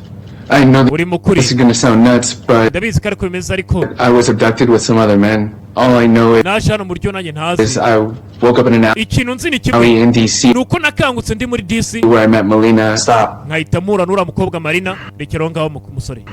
Ntabwo wabwira umuntu ngo nge nisanze hano nazi uko nahaje ngo ubundi ngo naryamye ngo i Kigali ngo nkangutse nisanga Bujumbura gutese. So you admit that you were in the US illegally? Rero uremera yuko waje mu gihugu bitemewe muri Amerika? Yes, but yego ariko ntabihari. Immigration, please. Uyu mugabo mu mujyane byihuse. Wait a minute. You will be able to explain everything to the immigration officer. Ibisobanuro byose uraza kubisobanura kuri immigration, ntabwo bisobanurira hakuno. I'm just the intake person. Ngiye hakuno icyo ngubwira ni icyo bakujyana kuri immigration. Officer's going to read you your rights. Bagiye kukujyanayo. You can explain the story to her. Ibisobanuro bindi uraza kubisobanura hariya. Urakoze. But Melina? Come this way, sir. Wait, tugende hakuno. Don't worry about her. She's going to be here. She's a US citizen. Wihangayikira uriya mukobwa ko yaraza kuguma hakuno kubera ko umuturage wa Amerika nta kibazo tumufiteho. Urakoze genda. Urebe filime. Sore no kubamutambikanye nawe mukuri mu byukuri urebye ubundi mu byukuri umugani wa muginga uyu musore yisanze hano nawe atazi ngo yagize ati rebe samujyana kuri immigration bindi ubwo ni harabisobanura nyine gutugera hakuno we Diego Fuente. Señor, diles que saque la grabación de seguridad de Río Nazas y Segunda. ¿Estamos buscando? Cualquier cosa fuera de lo normal. Enfócate en los vehículos entre medianoche. Sí, señor. Gracias. Diego, I must say the story you told us is so ridiculous. Diego, nshobora kuba navuga ko inkuru watubwiye ni inkuru icanganye, ni inkuru itumvikana, mbese ni ibintu nyine utamenya ngo ni ibiki. That I felt it had to be true.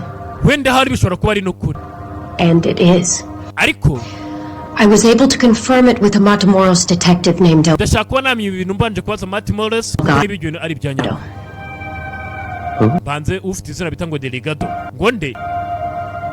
I can see you're not even aware of what is really going on. Hold your mom, as you suggested.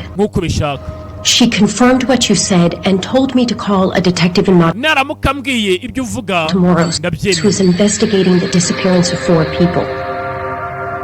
Can I get out of here now?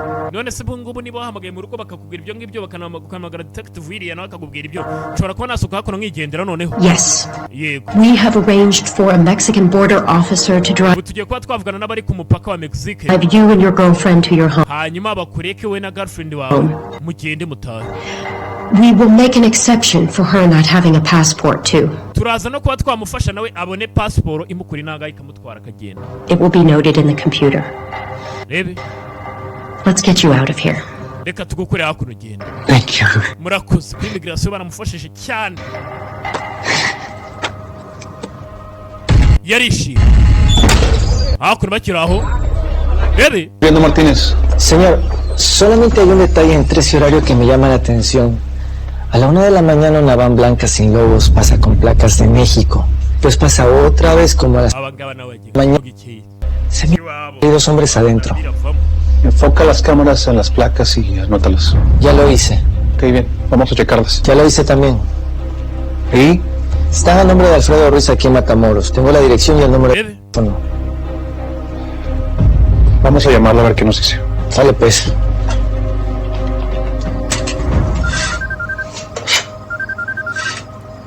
Con el teléfono era solo. Bebe. Bueno. Señor, le habla el oficial Javier Martínez, número de identificación 435 de Matamoros. Le tengo una pregunta. A ver.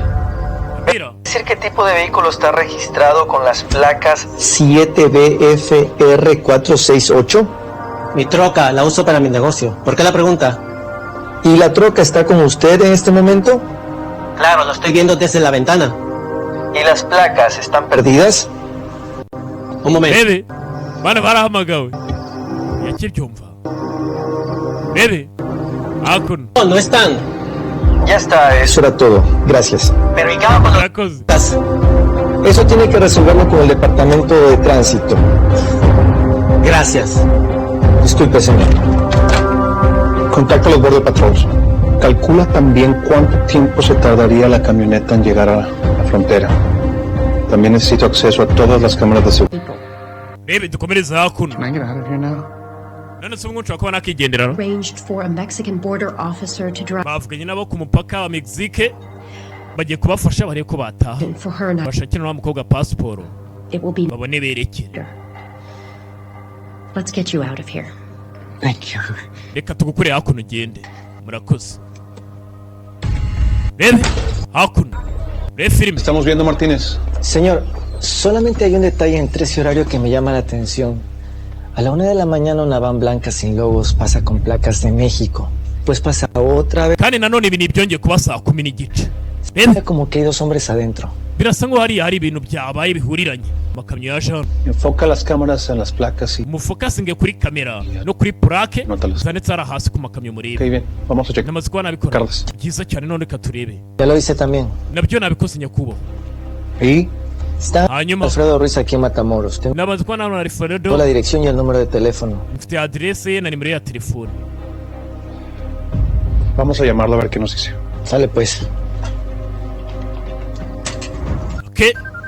Kiraho. Oyaramagaruka. Kuri ka telefone. Bueno. Diego. Ruiz.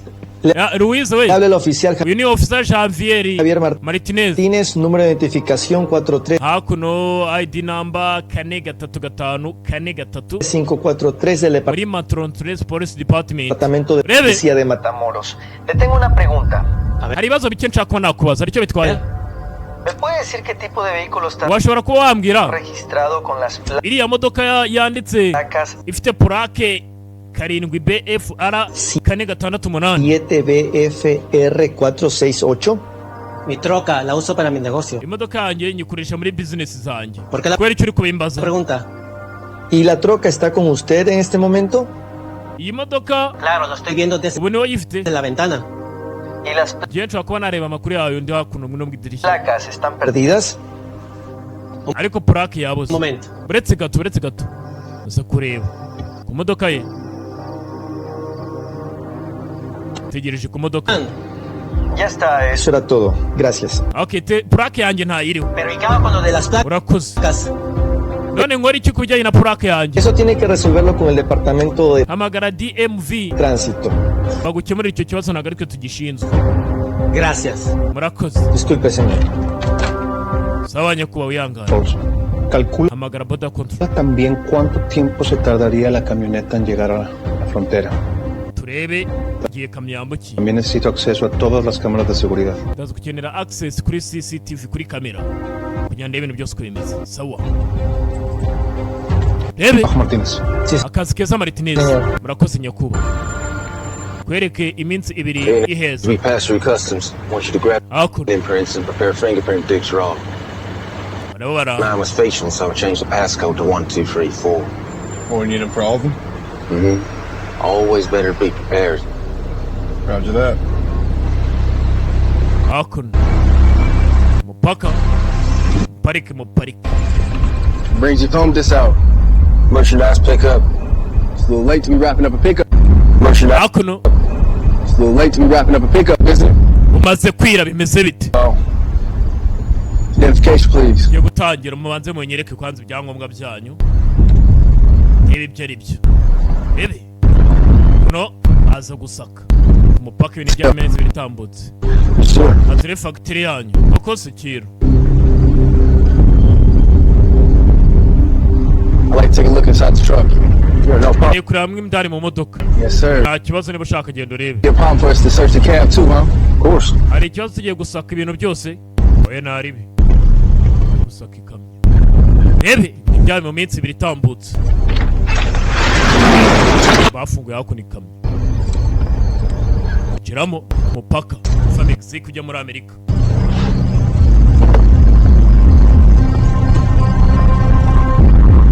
Abonye ko ari umuturage muri Mexique wari wibwe polake. Baje gusaka imodoka. Kigake. Kino kigabo murakiza. Na mugenzi we nibo bari bakore bafite kontra bari abantu. Bebe. Yarasaka. Yitonze ni ku mupaka ntago wapfa kwinjiza ikamyo gutyo gusa. Sira n'injoro. Bebe. Hakuno. Kigake. Right, free to go. Okay, sawa. Nakigendera naribi. Bayiriza abaciho. Funga ikamyo. The retrofitting is gold. Ibintu byose ni neza wana twimanukire. All right, get us directions to Brownsville, South Airport. That's where our planes wait. Tuzagiye kwa twakerekera mu majyepfo y'ikibuga cy'indege. Tumanuka gake. Tugaruke hano. Aruriyo.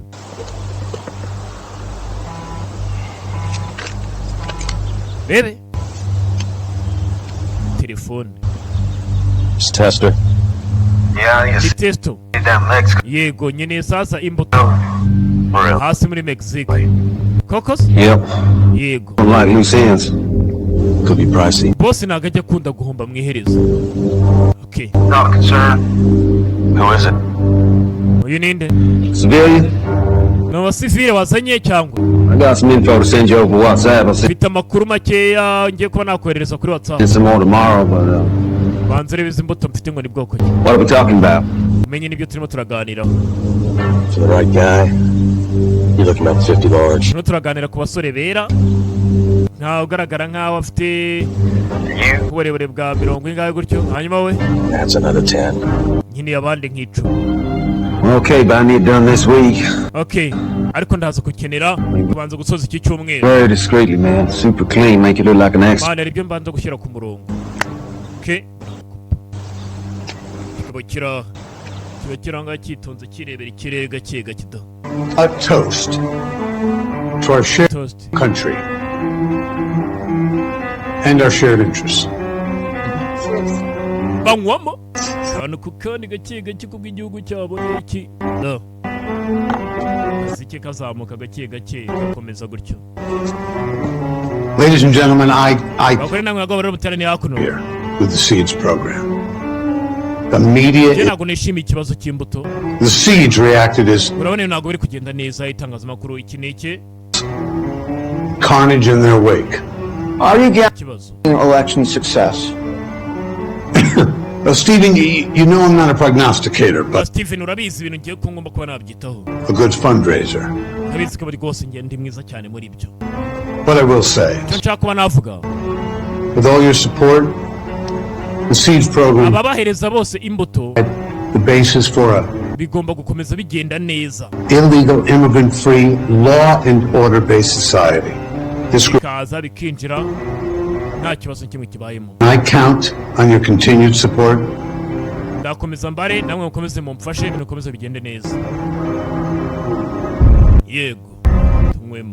Let's have dinner then. Of course. Baby.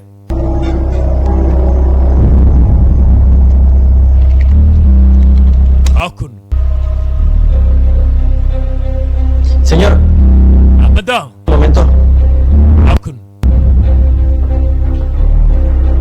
Fande. ¿Qué pasó? Van a la frontera y como sospechamos, cambió las kuba babona sasa los Estados Unidos. ya purake Dame las placas. cyagiye paka n'uryagiye banze bandike hakurya imibare n'akantu ku kanya filime. Muy bien. Sí, señor. Okay. Dos. Boss. Baby. Okay, samagara. Vladimir. Yego. Delgado. Hey, Delgado. Delgado. I believe we Yeah, Delgado. do. Can you tell me who all Ndizera ko twabikoze. license plate is right? Ushobora kuba wambwira Research to. perime ya purake n'uwari witwaye ngo yanditse kuri Tell me back on what you learned. reka dusubireyo turebe ibyo ari byo. We reviewed the security cameras near twakoresha security camera zo ku mupaka Jose's home, and we kandi turisura ko iyo ariyo kamyo believe that a truck yavuye inanga turi gukeka ko ishobora kuba yarimo ibibazo. have been involved in the possible abduction. Came from Texas, crossed the border, yaje ivuye muri Texas Ordered. yambuka umupaka stole some license plates in Mexico, then traveled back to the irangije iba lisanse USA. na plaque muri Mexique ikomeza yerekera muri USA. Hopefully the plates will help in the investigation. turakeka hari plaque tugiye kuba twakora iperereza. Sounds good. Give me the number and I'll call you back aho ni sawa. in a few. nagira ikintu kintu umenya uze kumbwira nanjye reka nze ndebe ndagwa iyo nimero mu kanya gato. Shit. Mwanda Look at that head of yours. Yep. ibintu birajya ku mutwe wawe urebe ukuntu wabaye. I'm back to my cam dash days. Man, imyanda nyine yangarukiye. Well, the boss authorized the hair on that stray seed. Really? Mm-hmm. He don't know nothing about the fuck up, but he just don't want no loose nta kintu na kimwe azi ko ibintu byabaye umwanda. sins. we azi ko gusa What happened again? nta guhomba imbuto guhari ntabwo bizongera kubaho ukundi nyakuba ngo bigende nabi. The sloppiness will not be tolerated, Sean. Understood, sir. hakuno ndabyumva nyakubaho. Tester, ninde urimo urabikora? Huh? ni testo. hired someone down to Mexico. How long you known Tester? Years. 2 tours together as raiders imyaka myinshi in Iraq. ibintu byinshi bishize twabonye no muri Iraq. Dude is a straight up assassin, man. He's cold as hell. hakuno telefone muri Mexique. Delgado. yego ni Delgado. Delgado. Got a hit with the plates. It makes perfect sense. Okay. sasa ngufitiye plaque warimo urashakisha. Hey, what do you have? reka nze nkwereke. Furniture wabonye iki? store located in Brownsville, Texas. I'll be calling the Brownsville PD to look into the lead. Okay. Okay. Call me with what you learned. I will. Bye. mpamagare nubona ibindi. yego bye.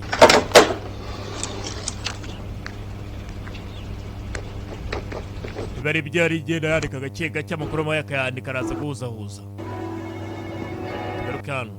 Hello? barishe isi yego. Anybody here? hari umuntu uri hano ra? abavuye. Looking for a Terry Blackett? ndimo ndashaka Terry Blackett. You got him. uramufite dore nguyu. Terry, I'm Henry Layler of the Texas Rangers. I want to ask you about a white panel ndashaka kuba nakubaza ibijyanye na white panel. truck of yours that went to n'imodoka y'umweru yahoze ari iyawe. Mexico recently. I don't do business in Mexico. njye nta business ngira nkorera muri Mexique ku buryo nawe narajyanye ikamyo yanjye ariko. Okay. Okay. I'm going to ask you one more time. ngiye kukubaza indi nshuro imwe. Or maybe I'll get the IRS to come see you. ahari wenda ndaza kuba namenya impamvu cyangwa RS ize kuza kukureba wowe niba udashaka kunsubiza. Que mi hijo se escapó y trajo una novia. garuke hakuno. abaziri kuganira. ¿Ya la conociste? Sí, es bonita. Tía Sofía? Ella es Sofía. mi novia. La que me ayudó en DC. yaratashye sasa avuye muri Amerika azanye n'umukunzi. Melina. bamwita Melina. Hola, Melina. Murao Melina. Hola. Hola. Lo siento mucho. Ya, Diego. ni inzozi. Nada que se puede hacer. Gracias a Dios, estás bien. Es una tragedia que nunca vamos a entender. ntabwo baba byari bimworoheye. si benshi. ntabwo barasobanukirwa ibintu byagenze kugira ngo bagende bagire hariya. Debe ser el detective Delgado. kurera ku muryango hari uhari.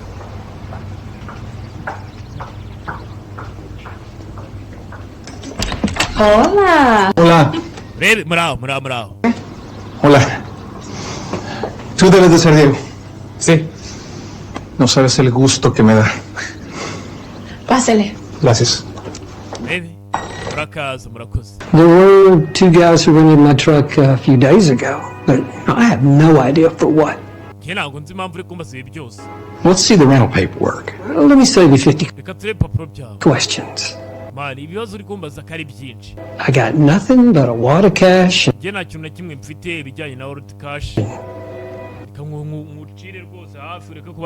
sounds like a headache. Can you describe them? Don't really remember much about it. We were busy.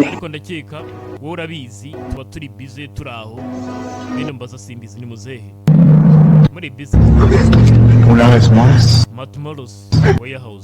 O si no te mato. No, espérate, carnal, espérate, por favor, espérate, no. Creo que es que no. ¿Y dónde está Diego? ¿Diego? Sí. Diego, no, yo no sé, güey, pues ese vato.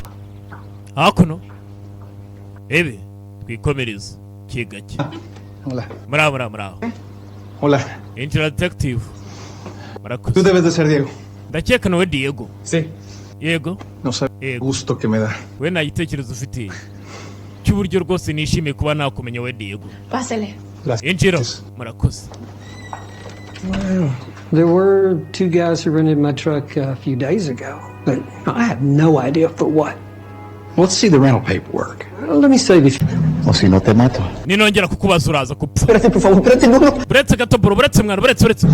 Ndatekereza mubyara we. Urimo urashakisha. ¿Y dónde está Diego? Diego ari hehe? Diego. Urebe? Diego? Yego. Diego, no, yo no sé, güey, pues es... Ntago mbizi. Ese vato... Uriya musore ntabwo ari inshuti yanjye reka. Ntabwo barabana n'inshuti zanjye. Ariko ye urebe uri gushakisha Diego inshuti. Sí. Reka dukorane ndi rusasa. Mereza amasaha 24 umunsi umwe gusa wonyine. Buretse mwana, buretse. Mu munsi umwe ndagusesera ndazi kuba namubonye. Su credencial cuando twafashe ifoto estaba inconsciente. ¿En serio? Sí. Byanyabyo yego twabikoze. Déjame. Waba ifoto ya perime cyagiye umwe bari bafashe mu bimwe bari bashimuse Diego. Okay, reka turebe. Baza kubereka. Rebe. Te lo juro que te lo busco, carnal, te lo juro. Ndagusesera ndaza kumubona bro. ¿Y por qué debería? Ndarayira ndi bumubona. Kubera iki nakwizera. No lo encontrarme, ya sabes, Ntabwo rwose umuntu urwaye kuba naboneka nawe ibyo urabizi nkubeshye wakongera n'ubundi ukambona. El que trae la pistola eres tú, ¿no? Kwana niwe ufite n'imbunda sibyo? Ntabwo nakina nawe pe. Ntabwo twakina. Ebe. Akuru. Te doy un día. Umunsi umwe gusa. Just one day. Un día. Umwe wonyine. Ya mañana la 1. Ndashaka igisubizo saa 5 ejo. Saa 7. Ejo saa 7. Voy de cacería. Cyangwa se ibintu bizabe bibi. Va a ser el primero. Ese keka ninde nzahigwa bwa mbere nibiba bibi. Aramukanda mutwikisha itabi. Reba filime. Hakuno. Garuke hano.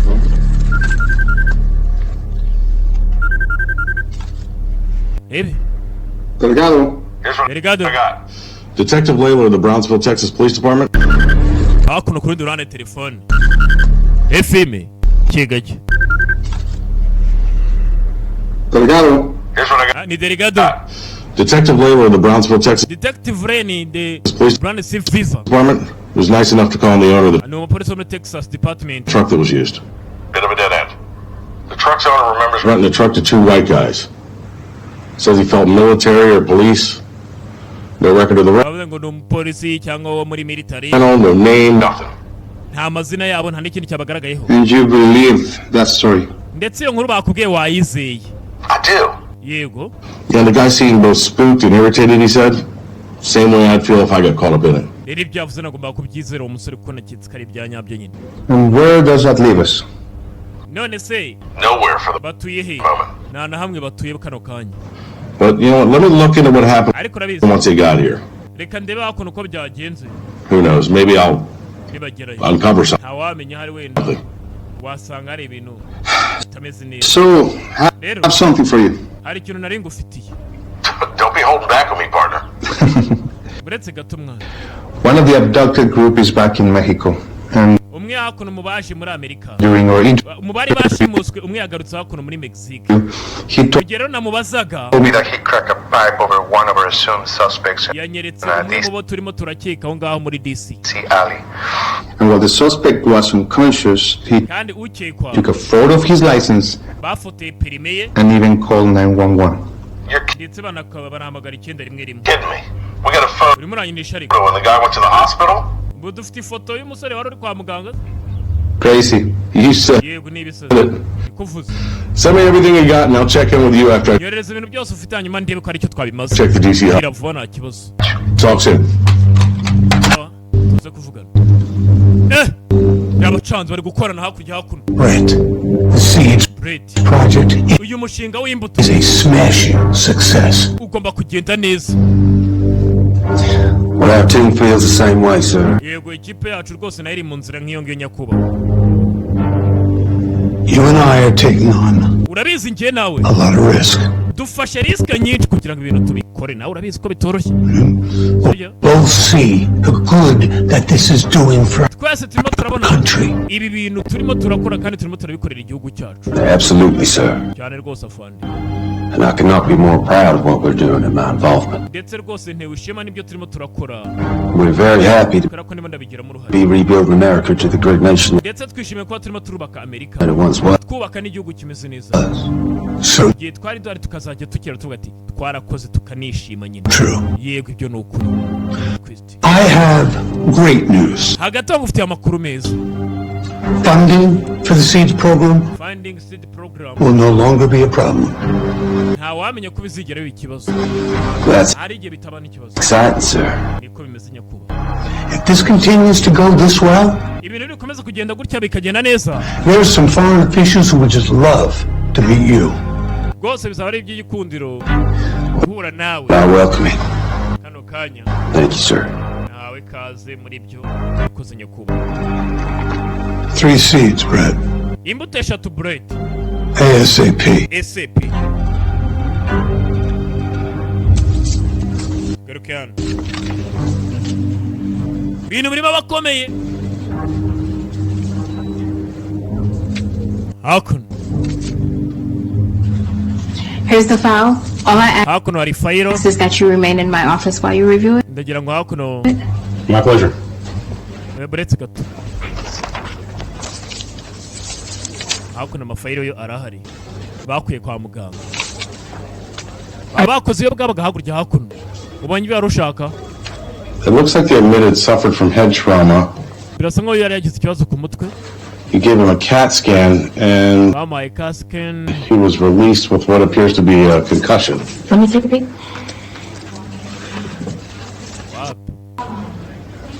Yep, it looks like that. biragaragara gutyo. Let me check the computer. reka ndebe kuri computer. ebe hakuno hari abakina atanu. we Me secuestraron, güey. ibintu ni ibindi. Aquel culero, el hijo de su puta madre que tenía la pistola apuntándome en la cabeza, quiere saber dónde chingados vive Diego. ¿Y Diego qué putas? ¿Sí o no, güey? Es lo que digo yo, pues ese vato que ni que fuera la gran mierda el puto. De seguro por la mierda que pasó en el gabacho. Yo sé dónde vive. ¿Sabes? Sí. bari bafashe. Has puesto una peda viendo una pelea. Tiene Diego. La madre, güey. ¿Dónde pues? Ni ibibazo mwana basa. ¿Qué? ¿Así nomás entregamos al Diego? ¡Ay, nambe, que se vaya a la verga ese puñetas! Ese... Y yo no me voy a morir por ese puto fresa maricón creído. Yo creo que a todos nos vale verga. Está cabrón. Pero ni modo. Vive en la calle Madrid. ¿Te aseguro? Simón, ojalá y no me chinguen por panochón, ¿ok? Está bueno.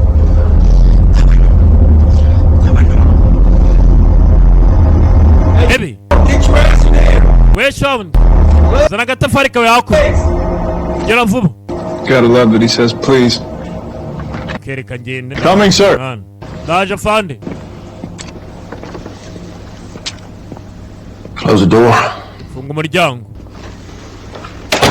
What's up? Change the plans. Actually, my hano imipango yahindutsemo gakeya. plans. Imipango yanjemo. During our Midwest seating time frame. Ni iki se cyabaye? Postpone. It's your turn to shine. Buni wowe ukeneye kugira ngo umurike. Wow. Wow. Really? Kokos? Well, you ain't asking me. No. Arimbes kugiye kubimbaza. Not at all, sir. I'm ready. Ariko ndi tayari nta kibazo. Who's your sidekick gonna be? Tyrone, no doubt. We'll work well together and he's ready. Well, I like your choice. Okay, nkunze amahitamo ukoze. He's got a lot of extraction experience, speaks Birazwara ibintu byinshi bisa experience. Spanish fluently, and he keeps his mouth shut. Kuvuga iki Spanish. I won't let you down. Boss. Ntago nagushyira hasi boss. Byaba byose nagushyira hasi. That's right, Delgado. That photo your victim provided matches the amafoto y'inzirakarengane agaragara ko ahura neza cyane. that we got from the hospital. We got amafoto dufite kwa muganga ahuye nayo kuri a perime. picture of our guy. Check Rwose ndabihura. under the false name Mark Ryko. Amazina ngita Michael Ryko. Now we just got to identify him. Starting a meeting to address it, so I'll update you as we gather more information. Talk soon. Talk to you soon. Turaza kuvugana vuba. Okay, we got a lead on the suspect. Hakuno sasa twamaze kuba twabona ukekwa. Great news, boss. Makuru meza boss. So I need each of you to Rero mwembe icyo mbakeneyeho. split up the states, and I'll deal with the FBI. Nkeneye ko mugenda muhiga ibintu byose nanjye mugiye kudiringa na FBI.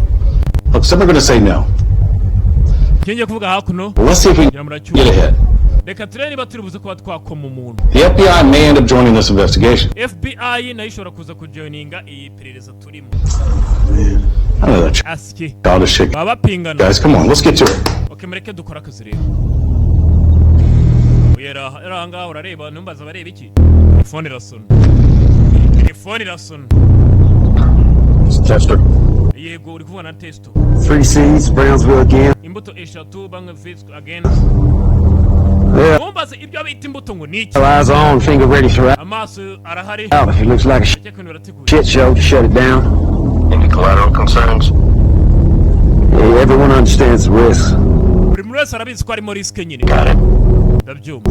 And how's our little Mexican remediation going? I should have some good news for you tomorrow. Ndakeka ejo nzaba ngufite amakuru meza mu gatondo. Hakuno telefone bayivuye arapurika. Arayimbunda. Bebe. Abara. Espérate. Hay mucha gente viendo.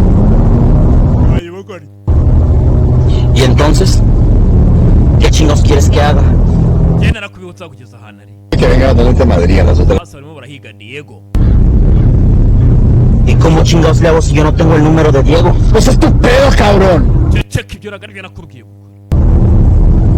Bueno, Bebe. ¿Le marco luego? ¿Cómo chingados le voy a hacer para que venga? Pues adivínalo. O si no, te carga la verga.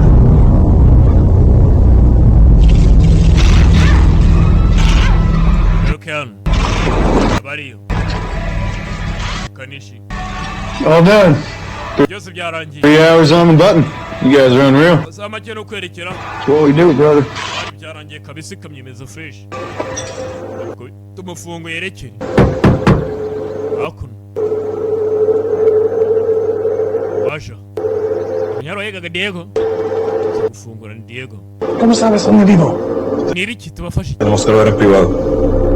Okay. Hakuno ni bamushuti be. Voy a un mandado. Regreso en 15 minutos. ¿Quién está en la puerta? Un amigo. Bebe. Mu nshuti ze aje kumureba. Hola, soy Melina. Ahita Marina. Okay, uribwira. Está bien. Ahorita vengo. Vayo. Marina bahise bajyana nyine nuko bigenda ubundi. Nuko ujya bana umukunzi mugahita mugenda nibyo ni gahunda kujya kure. Bari gucekinga ikamyo. On floor. Urabona ari akara kanyeri gatoya. Chamo. Hari. Got it. Touch it. Agenda ukweho nari. Vacuum seal. Unlocks the chamber. Floor shifts back. And voila fucking la. Yeah, you sealed cavity. Perfect.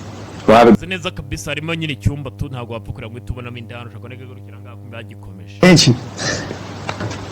Ambonye se baranze man. Yeah.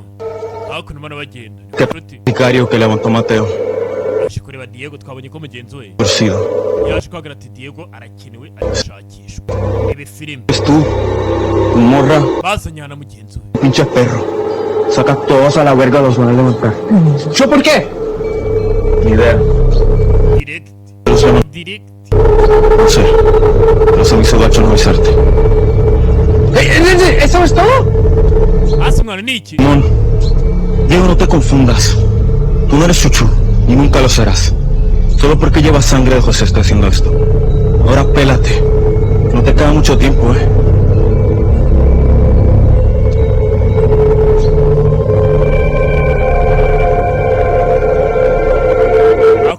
Diego. Any questions about the extraction? Score the phone and the bodies. As soon as we're in, locate the body. Confirm twice with the mission sheet and find his phone. Before pick up the phone opens by finger or face. For it, man. What about customs? Patrol?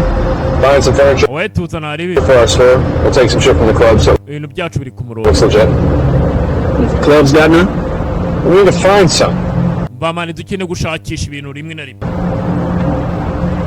Yes, sir. Okay. Line field speaker. Sorry, I want all my team to hear this. All set? My way. DMV and other database picked up 5 different hits from the visual you provided. 2 have expired, and 3 are active. Remember, certain state allows to peek in without a formal warrant. So, there may be more. I'll say we've identified a person. Strong military background. Got it. Sorry. With multiple involved, this just became an FBI matter. Please have your team send us the case files through encrypted. But I understand. My team is drafting part of the top 5 cell companies to check their records for this guy. We'll see what we come up with. As soon as you know something. I promise him we take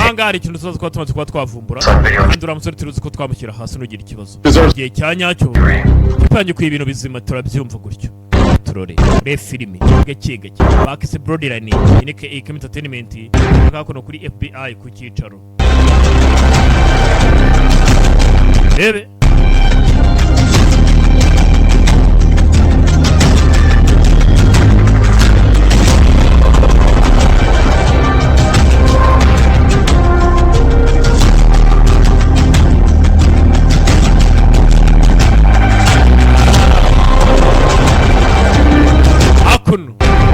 filime anga iperereza rirakomeje bari kuri FBI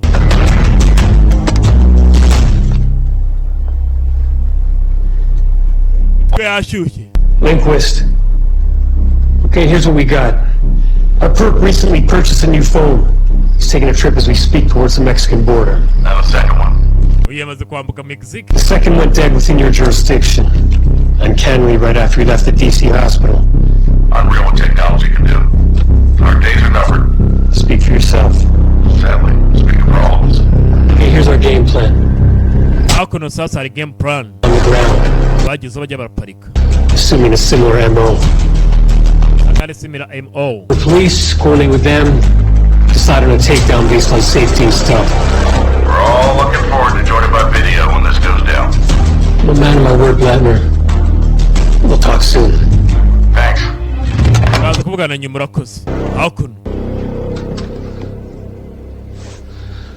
Eso es lo que vamos a hacer. Vamos a poner a... Dead within your jurisdiction. Uncannily right after he left the DC hospital. Unreal what technology can do. Our days are numbered. Speak for yourself. Sadly, speak. Contact the Mexican Federal. O sea, Vamos a poner a 3 oficiales afuera de la casa y 2 más adentro para que este cabrón no se nos escape. Pero sí estaremos seguros. Asumimos que él es un profesional, así es que lo primero que va a hacer es observar. De que se dé cuenta de que estamos aquí. No puede estar tan seguro. Nuestras vidas están en peligro. Necesito que confíen en mí. Estoy seguro.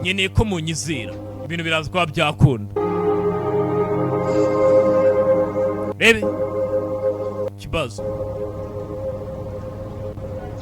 hakuno arore kurya aryo do Sir. Yakubo iki Cell signal. What do you mean he lost the signal? No. Urasobanura iki ngo ubuze sinyari? I must have shut off the phone. Telefoni ndayibuze. Bari barakurikirana telefoni. Plate number? No, sir. Local police were en route when it went dead. Really? Arranged for 3 teams. One right outside Brownsville based on their track pay. Second one 20 miles north. Final one 50 miles further north. Get our Gulfstream ready to go. My guess is that when he's back in the States, he's gonna want to share. Car will be ready to pick you up in 5 minutes. Bueno. ¿Qué onda, Diego? Diego. Ni wiki bimeze bite, bro? ¿Cómo andas, perrillo? Umeze ute wambwa we nyagasani? Oye, güey, qué culero lo que pasó allá en el gabacho con los carnales, ¿se da? La neta, sí. Ya sé, güey. Ari kuri ka telefoni. Oye, pa. Ndabizi kuri muranyumva. Vamos a vernos, es que... Reka duhure mwana. Te quiero enseñar unas cosas que te consiguió José. Hari ibintu nshaka kuba nakwereka. Y pues, creo que son... Jose yasize inyuma. Para ti, güey. Ugomba kubaza ukabifata. Okay. Okay, nari. Nos vemos mañana en la calle. Tuze kuba twabonanira ku muhanda 124 Avenue. Aventura. Saa 12. Número 124 a las... Ejo tuzari ko tuzabonana. Okay. Kumva ubyumvise?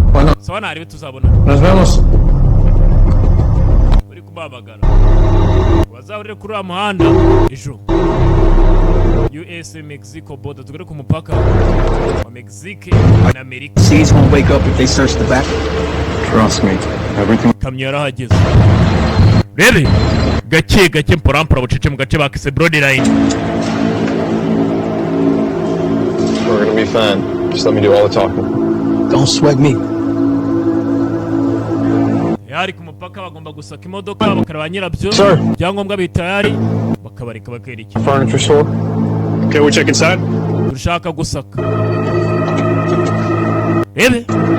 Hakuno. Funga umuryango. Sigara mana gake.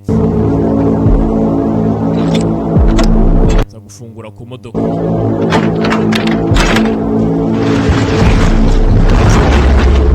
Hakuno.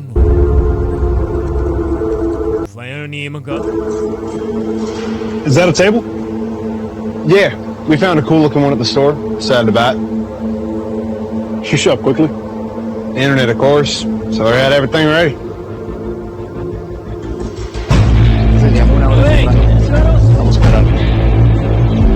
¿Tienes cigarros? Vamngano. Wansomyas. Hakuno. Bano barazitunga ni simbe kiziko zakino ngo byaradogereye. Baramufata. Kumbe barabapolisi. Uriya ngo yaraje guhura na Diego. Ngamereza ibintu. Mwene wabo yasize. Yeah, he just needs. Byose meze neza. Biragaragara nkaho bimeze neza. Of course. Nari ibi ngibi n'ukujya kuri fagitire. Uza kwerekana. Hakuno. Ebe. Okay. Niba hakuno ipakiye na fagitire ndabona ari neza. Bakigendera nono. Ni ku mupaka. Bagiye Mexico. All good. Ani neza mwa. Down a bit. All right, you can turn your phone on at that light up there. We're back. Hakuno ifiri ya mbere yafashwe. No kurya shene. Cyumba cya gatatu. Surgery. Mukasho. Baby, hakuno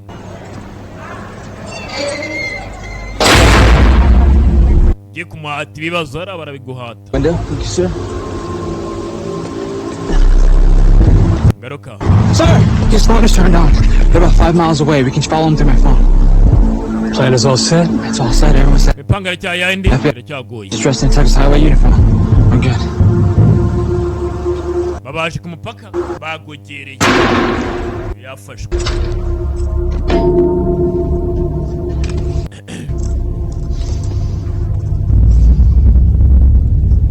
Por primera vez en tu vida, te voy a dar la oportunidad de corregir tus errores y hacer lo correcto.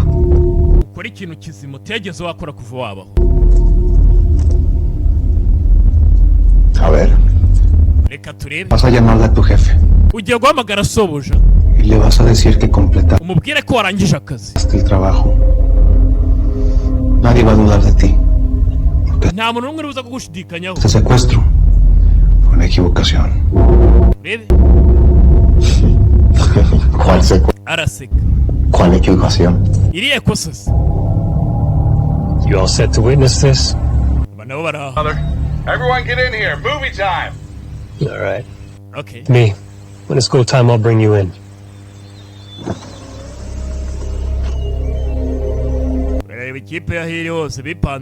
Dando el tiempo. Lo que dices es cierto. Naritekereje kujya kumbwira ukuri ariko siri. Reka ngusobanure none sasa ubyumve. Tu objetivo es miembro de la familia de unos pandilleros que simplemente llegó al lugar equivocado en la hora equivocada. Ahantu hanyaho mu gihe kitari cyanyacyo. Tiene nada que ver con esa pandilla. Ntacyo na kimwe agomba gukorera genge. Se lo aseguro. Urumva? ¿Y por qué haría eso? Nese ko iki nge nagufasha. Kora ko naramukufashije. Por intento de asesinato. Nawe ndaza kuguha amahirwe kuri cyacu bwica. Años en una celda. Subona yuko intento de uraza kumara imyaka 10 muri gereza. 2 5. Ikagabanuka wari kuzamara 10 ningahe iragabanuka ujye kuri 2 cyangwa 5. Cabeza. Gabanyirizwe nyine ibihano tu. Esto me va a chingar, ¿no? Para nada. Bino bintu byaza kunera ikibazo. Ntago ariko bimeze. Nada que ver contigo ni con el mundo en el que te mueves. Además, a ti se te acaba el negocio si tus clientes se dan cuenta que les estás echando. Para que nubye biraza gupfa abantu akire bamenye kubeshya. Vas a chingar. Gute namenya ko ibyo uri kumbwira ari ibyo utari buze kumpinduka. Garanti ni iyihe kuryo ningufasha nanjye uri bumfashe ibihano byanjye bikagabanywa hagati y'imyaka 2 n'itanu byari kwa 10 na. Shit on the road?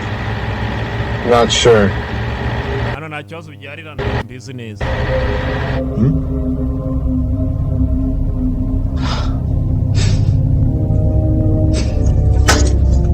Mierda. Necesito una respuesta, pero ya. Nyene igisubizo cyawe nonaha turakorana ntidukorana. Okay, buretse. Está bien. Meze neza. ¿Un trato? Turumvikanye? Sí, trato. Yego turumvikanye. Hakuno. It's like a drug bust. Bano baracyaranga bapanuye. Could be. Just stay. Bari.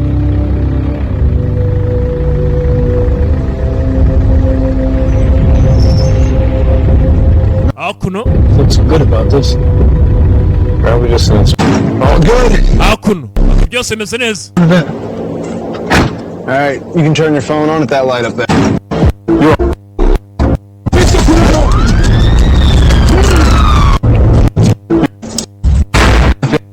Vas a llamarle a tu jefe.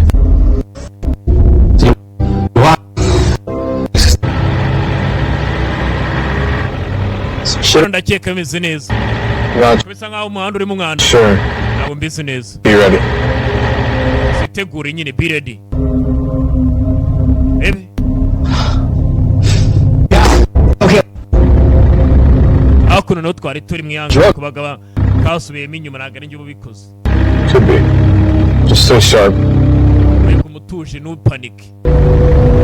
Ebe. No panic. What's good about this? Mani bino ntabwo ndi kumva meze neza kubera byo tu. Barashinzwe umutekano mu muhanda. niki ko dufite umupaka umwe ku cyano hari undi mupaka ntabwo mbizi mwana. Stay calm and be ready. Yego umutuje kandi ube tayari. Stay calm and be ready. Hakuno bebe Check me in 15 seconds. I can feel it. avayo Thumb's not working. hari ikintu kitameze neza. The both of you. Bana imbunda. See him. Ibiganza aho tubibona. Remember buying trip. Shut the fuck. Ibuka icyo nakubwiye. Hands in the air. Manura amaboko yanyu aho tuyareba. Banda avayo. No. Urabikoze. We did. Ya turabikoze. Turitse imodoka. Aba filime. Batarajya kuri imodoka barayituritse. Bebe. Road line. Film. Uyu ahita azinga agafone ke atuje arigendera. Abakozi be arabaturikije. Tugaruke Paris muri France. Nuko batembereza ibaza ariko ibintu mba ndi kubakorera. N'ubutamu. Urabariyo. Ibiganza tubireba. Aribuka byabaye hakurya iriya. Telefone. Ebe. A message. Twamaze kubona ko iriya business irimo abantu bakomeye gusa. Ntago bajya hasi rwose babayica.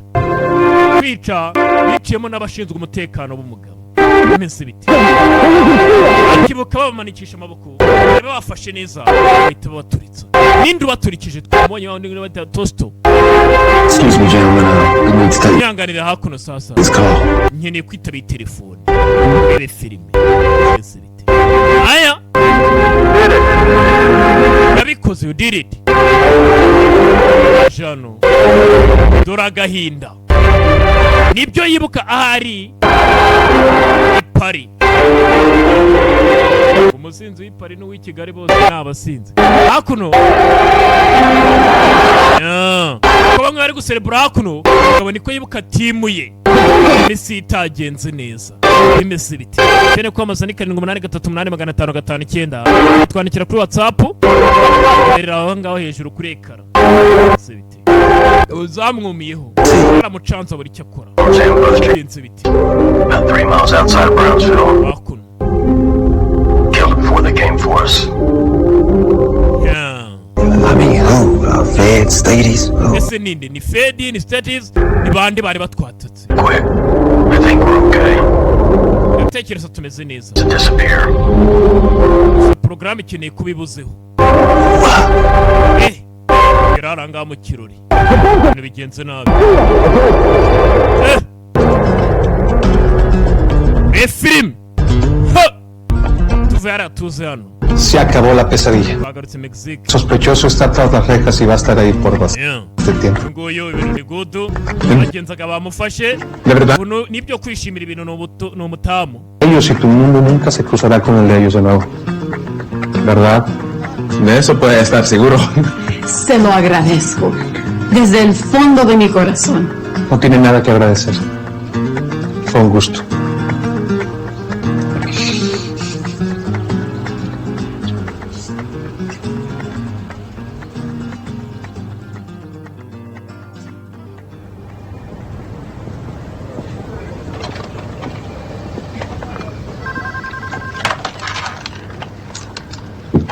Lindquist. Water. Any update? I think it ended with them. In loose ends, we got him. I wish I could believe you. Believe what you want. File. It's over. Big mistake. Goodbye.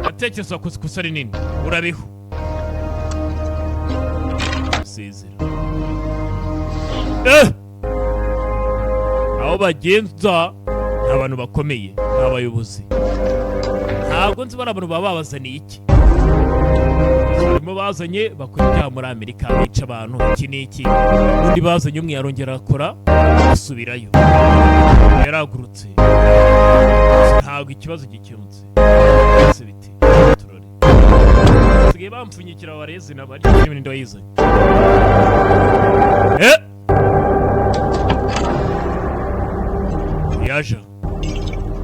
yaje kunywa akantu.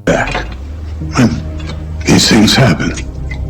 Democracy demands sacrifices. Democracy demand and sacrifice. Ngo democracy ishingiye ku bitambo.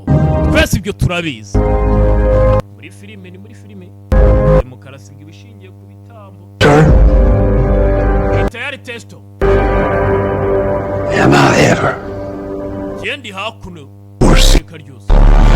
Yeneye imbuto enye. Kandi twabonye icyo bita imbuto bajya mu gihugu cy'abandi bakavana abantu mu buryo butemewe bakisanga mu gihugu cyabo bafite imbunda n'ibindi bintu ntazi ngo babazanye kubakoresha iki bakaza bagateza akavuyo mu gihugu bimeze biti ngenga keneye bane nawe banyita Kimu Imana mu gihugu n'abanyarwanda niba utaryohewe wamaze ngaruka bakeneye kwamaza twandikira kuri WhatsApp 8838559 turebe ibyo ari byo bimeze biti Domis bakitaga Broadline filime ntabwo irangiye igice cya mbere hazazana kabiri Batemo Christopher Wilson yanazemo akantu kitwa akaziki Marisa Arigueljo by casting director bimeze biti Domis love you so much